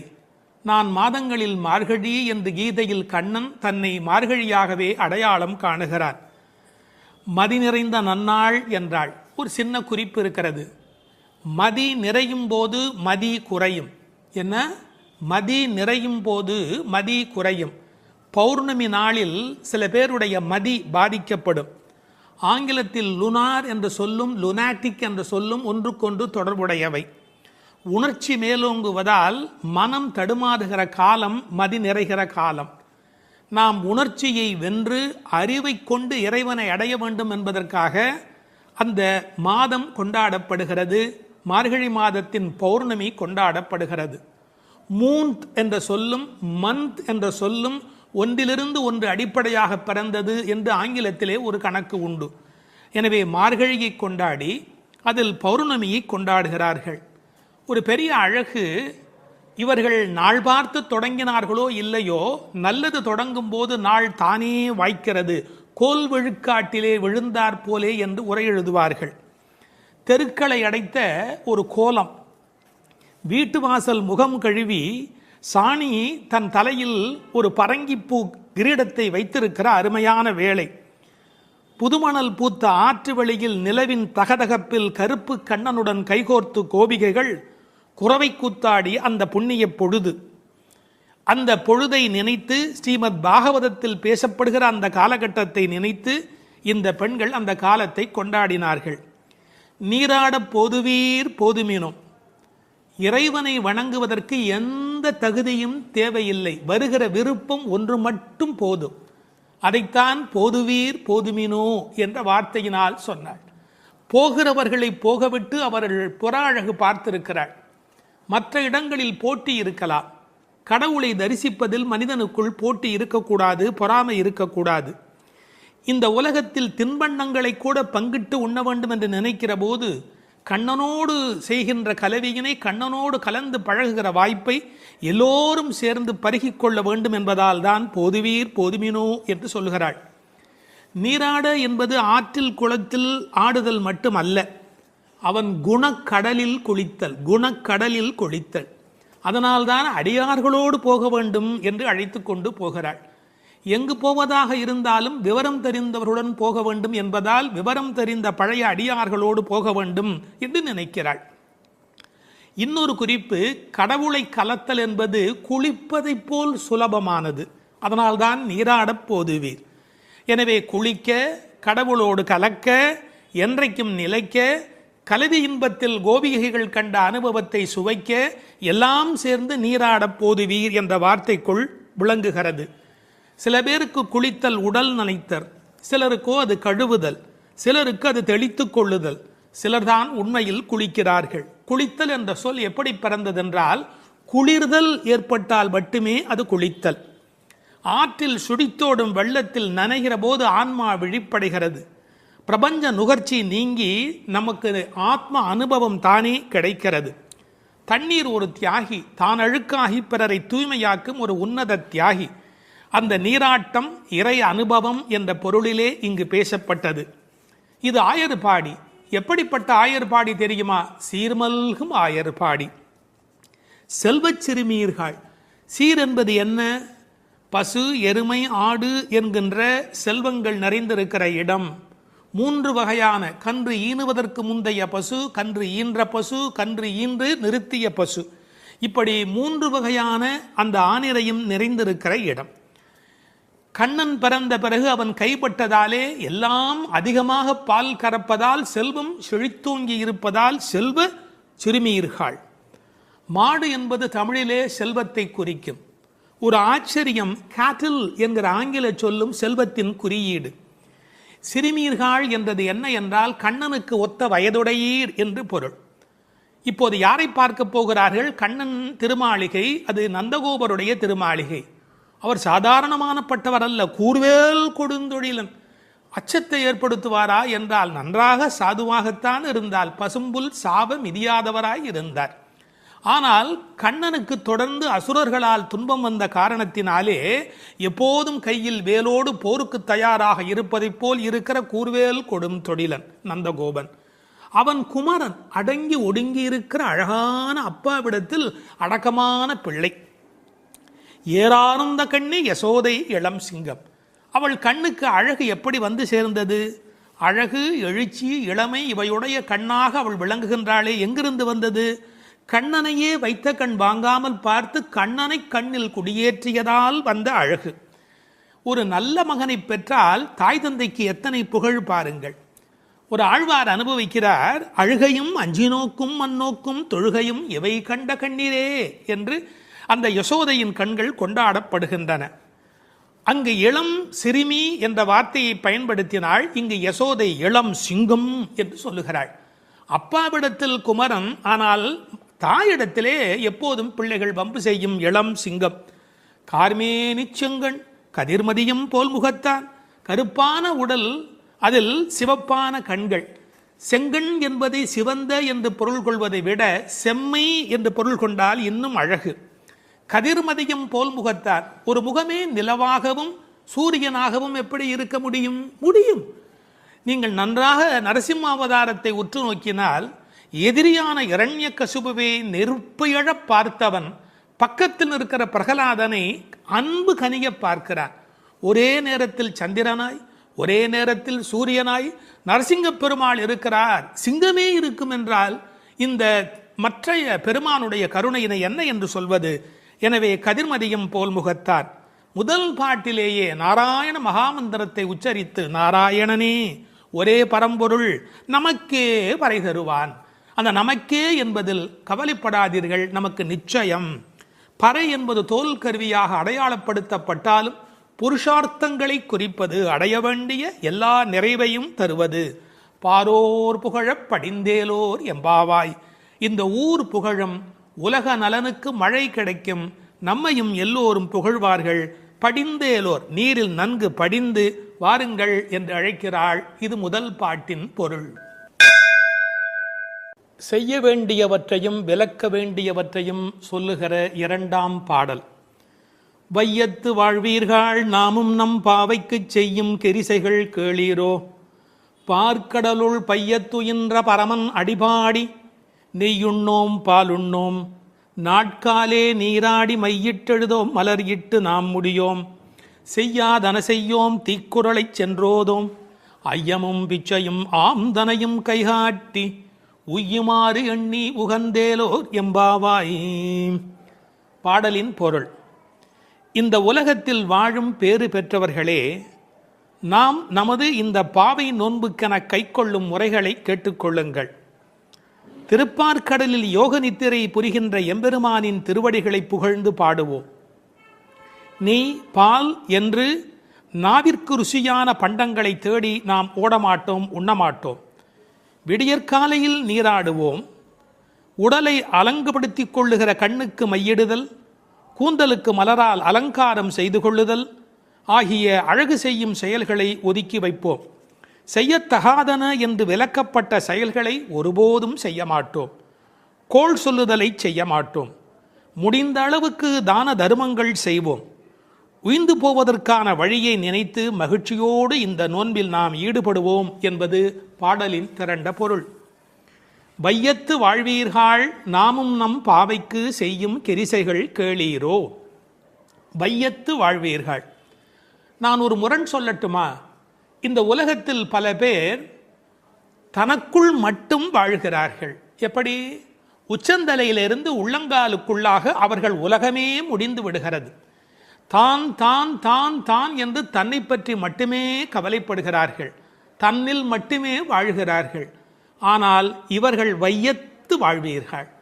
அதாவது ஊரும் உலகும் நன்மை பெற வேண்டும் என்ற நல்லெண்ணத்தோடு வாழ்கிறார்கள். நாம் பிரபஞ்சத்தோடு பின்னப்பட்டிருக்கிறவர்கள் என்கிற எண்ணத்தோடு இந்த வையத்தை பற்றிய கவலை உடையவர்கள். எனவே வையத்தில் வாழ்கிறவர்கள் வையத்து வாழ்வீர்கள். இந்த வையம் என்ற சொல்லின் மூலம் வையத்து வாழ்வாங்கு வாழ்தல் என்ற திருவள்ளுவர் நமக்கு நினைவூட்டப்படுகிறார். இதில் பாவை நோன்புக்குரிய கிரியைகள் இந்த பாடலில் பேசப்படுகின்றன. ஒரு லீடர்ஷிப் குவாலிட்டி என்கிற தலைமை பண்பு, டூஸ் அண்ட் டோன்ட்ஸ் என்ன என்பதை தன்னை பின்பற்றி வருகிறவர்களுக்கு தெளிவாக விளக்கிவிட வேண்டும். இந்த வையம் ஏன் பெருமையுடையது தெரியுமா? வைகுந்தத்திலே இருக்கிற பெருமான் கூட அங்கில்லாத ஒரு ஒளியோடு இந்த பூமிக்கு வந்து மக்களுக்கு அருள் புரிந்து கொண்டு இருக்கிறார். எனவே இந்த வையம் சிறப்புடையது. இந்த வையத்து வாழுகின்ற இளம் பெண்களே, நாம் நம் பாவைக்கு, இந்த பாவை நோன்புக்கு மண்ணிலே ஒரு பாவை பிம்பத்தை பிடித்து அதற்கு இந்த நோன்பு நடத்துவதாலே இதற்கு பாவை நோன்பு என்று பெயர் வந்தது. நாமும் நம் பாவைக்கு இந்த நோன்பிலே நாம் செய்யும் கிரிசைகள் கேளீரோ. ஏன் வையத்தை வாழ்த்துகிறாள்? ஆயர்பாடியிலே வயது போனவர்கள் எல்லாம் கிருஷ்ணனோடு சேர ஒட்டாதபடி அப்போது தடுத்திருந்தார்கள். இப்போது அனுமதி கொடுத்திருப்பதாலே அவர்களை வாழ்த்துகிறாள் என்று எடுத்துக்கொள்ளலாம். என்ன கிரிசைகள், செய்யும் கிரிசைகள்? இது அபிசார ஹோமத்தை போல் பிறரை அழிப்பதற்கான ஒரு முயற்சி அல்ல, வாழச் செய்யும் நோன்பு. இதில் நீங்கள் காது கொடுத்து கேட்பதே இன்பம். இது பெருமானுடைய பெருமையினை நீங்கள் காது கொடுத்து கேட்பதே பெருமை. இந்த பாவை நோன்பை பற்றி தொடங்குகிறவள் அன்றைக்கு கண்ணால் கோபியர்கள் அனுபவித்ததை நாம் காதால் இன்றைக்கு அனுபவித்துக் கொண்டிருப்பதால் வையத்து வாழ்பவர்கள். அதற்கு அடுத்த வரி, காதால் எப்படி அனுபவிக்கிறார்கள்? பையத்துயின்ற பரமன் அடிபாடி நெய்யுண்ணோம். பையத்துயின்ற பரமன். இந்த பைய என்று சொல் இருக்கிறதே, பொதுவாக தமிழிலே எல்லாருக்கும் புரியும் என்று சொல்ல முடியாது. பாண்டி நாட்டு வார்த்தை. தமிழ்நாட்டிலே மதுரைக்கு அப்புறமாக தெற்கு புறத்துக்கு நீங்கள் போனால்தான் பைய என்ற வார்த்தையை கேட்கலாம். யாராவது வந்தால் பைய வாங்க, பைய இருங்க, பைய போலாமே, பைய மெதுவா அப்படின்னு. அவர் எப்படி படுத்திருக்கிறாராம் பாம்பில், பாம்புக்கு நோகுமோ தனக்கு நோகுமோ அப்படின்னு பட்டும் படாமலும் படுத்திருக்கிறாராம். சரியா சொல்றதா இருந்தால் தூங்காமல் தூங்கி கொண்டு இருக்கிறாராம். ஏன்? அது யோக நித்திரை, அரிதுயில் அல்லவா? காரணம், முழுமுதற் பொருளாகிய நாராயணன் உறங்கிவிட்டால் இந்த உலகம் என்னாகும்? கூப்பீடு கேட்கும் இடமாக அந்த பார்க்கடலுள் வந்து அவன் படுத்து கிடக்கிறான். பின்னாலே சொல்ல போகிற பல விஷயங்கள் முக்கியம் என்றாலும் கூட இந்த பாம்பேடில் படுத்திருப்பது என்பது ஒரு தனித்த சிறப்பு. ஆழ்வார்கள் அனுபவித்த ஒரு திருக்கோலம். கிடந்ததோர் கிடக்கை கண்டும் எங்கனம் மறந்து வாழ்கேன். தொண்டரடி பொடியாழ்வார் சொல்கிறார். ஆஹா, இப்படி படுத்திருக்கிற இந்த காட்சி, அரங்கனுடைய காட்சியை நான் எங்கே போய் வேறு இடத்திலே பார்ப்பேன்? தூங்காமல் தூங்கிக் கொண்டிருக்கிறார். உறங்குவான் போல் யோகு செய்த பெருமான். அவன் அடி பாடி, இதுதான் நூலின் பயனே, பரமனுடைய அடியினை பாடி. இதை எப்படி விளக்குகிறாள்? பின்னாலே சொல்லுகிறாள், பொற்றாமரை அடி போற்றும் பொருள் கேளாய் என்று பேசுகிறாள். நீங்கள் என்னென்ன பாடல், யார் யார் எப்படி பாடுகிறார்கள் என்று பார்த்தால், இது பாடுதல் என்பதற்கு உரிய வார்த்தைகள் அவள் பயன்படுத்தி காட்டுகிறாள். உத்தமன் பேர் பாடி, வாயினால் பாடி, கேசவனை பாடவும். நான் பின்னால் வருகிற பாடல் வரிகளையும் சொல்லிக்கொண்டே வருகிறேன், கவனமாக கேளுங்கள். உத்தமன் பேர் பாடி, வாயினால் பாடி, கேசவனை பாடவும், பாடிப்பறை கொண்டு முகில்வண்ணன் பேர் பாட, வனத்துக்கு இனியானை பாடவும், கீர்த்திமை பாடி, பங்கைய கண்ணனை பாடேலோர் எம்பாவாய், மாயனை பாடேலோர் எம்பாவாய், துயில் எழப் பாடுவான் உன் மைத்துனன் பேர் பாட, திருத்தக்க செல்வமும் சேவகமும் யாம் பாடி, கோவிந்தா உன் தன்னை இப்படி எத்தனை இடங்கள்ல இந்த திருப்பாவையில் மட்டுமே பாடி என்கிற வார்த்தை வருகிறது. எனவே நோக்கமே பையத்துயின்ற பரமன் அடிபாடி, நெய்யுண்ணோம் பாலுண்ணோம். ரொம்ப அழகான ஒரு வார்த்தை. ஆயர்பாடியிலே எங்கு போனாலும் செழித்து கிடப்பது நெய்யும் பாலும். அதை உண்ண மாட்டோம் என்று சொன்னால் விரத காலங்களில் இவற்றை உண்ணுவதில்லை என்பது வெளிப்படையான பொருள். நெய், பால், இதை உண்ணாமல் இருப்பதற்கு இன்னொரு ரசமான காரணம் ஒன்று உண்டு. இப்போ நமக்கு ஒருவர் மீது பிரியம் இருக்கிறது என்று வைத்துக் கொள்ளுங்கள், அவர்களுக்கு ஒரு பொருள் மீது பிரியம் இருக்கிறது என்று வைத்துக் கொள்ளுங்கள். அதை யாராவது நமக்கு கொண்டு வந்து கொடுத்தால் சாப்பிட மாட்டோம். ஏன்? நாம் ரொம்ப நேசிக்கிற ஒரு குழந்தை, அதற்கு அல்வா பிடிக்கும், அல்வா கொண்டாந்து கொடுத்தா என்ன சொல்லுவோம்? என் பேரனுக்கு பிடிக்குமே, நான் எப்படி சாப்பிட்றது? வரட்டும், இப்போ வரட்டும், வந்ததுக்கப்புறம் அவனுக்கு கொடுக்கலாம். இந்த நெய்யும் பாலும் கண்ணனுக்கு பிடிக்கும், கண்ணனை இவர்களுக்கு பிடிக்கும், தனக்கு பிடித்த கண்ணனுக்கு பிடித்த நெய்யும் பாலும் அவனுக்கு, அதனால் நெய்யுண்ணோம் பாலுண்ணோம் என்ற ஒரு அனுபவத்தையும் நாம் பார்க்கலாம். தமிழிலே நெய்யும் பாலும் உண்ணுதல் என்று சொல்வார்களா? பருகுதல், தின்னுதல், உண்ணுதல், நக்குதல் என்று சொல்லுண்டு. அதில் நெய் பருகுதல், அதை விட்டு யாரும் நெய் குடியோம் பால் குடியோம் என்று எழுதியிருக்க வேணும். ஆனால் உண்ணோம் என்று சொல்லுகிறார்களே, அதற்கு உரை எழுதியவர்கள் சொன்னார்கள், இவர்களுக்கு என்ன தமிழ் இலக்கண இலக்கியம் தெரியும்? ஆயர்பாடியிலே வாழுகிற பெண் அல்லவா, எனவே அந்த குலத்திற்கு ஏற்ப பேசிவிட்டார்கள் என்று ஒரு நயம் சொன்னார்கள்.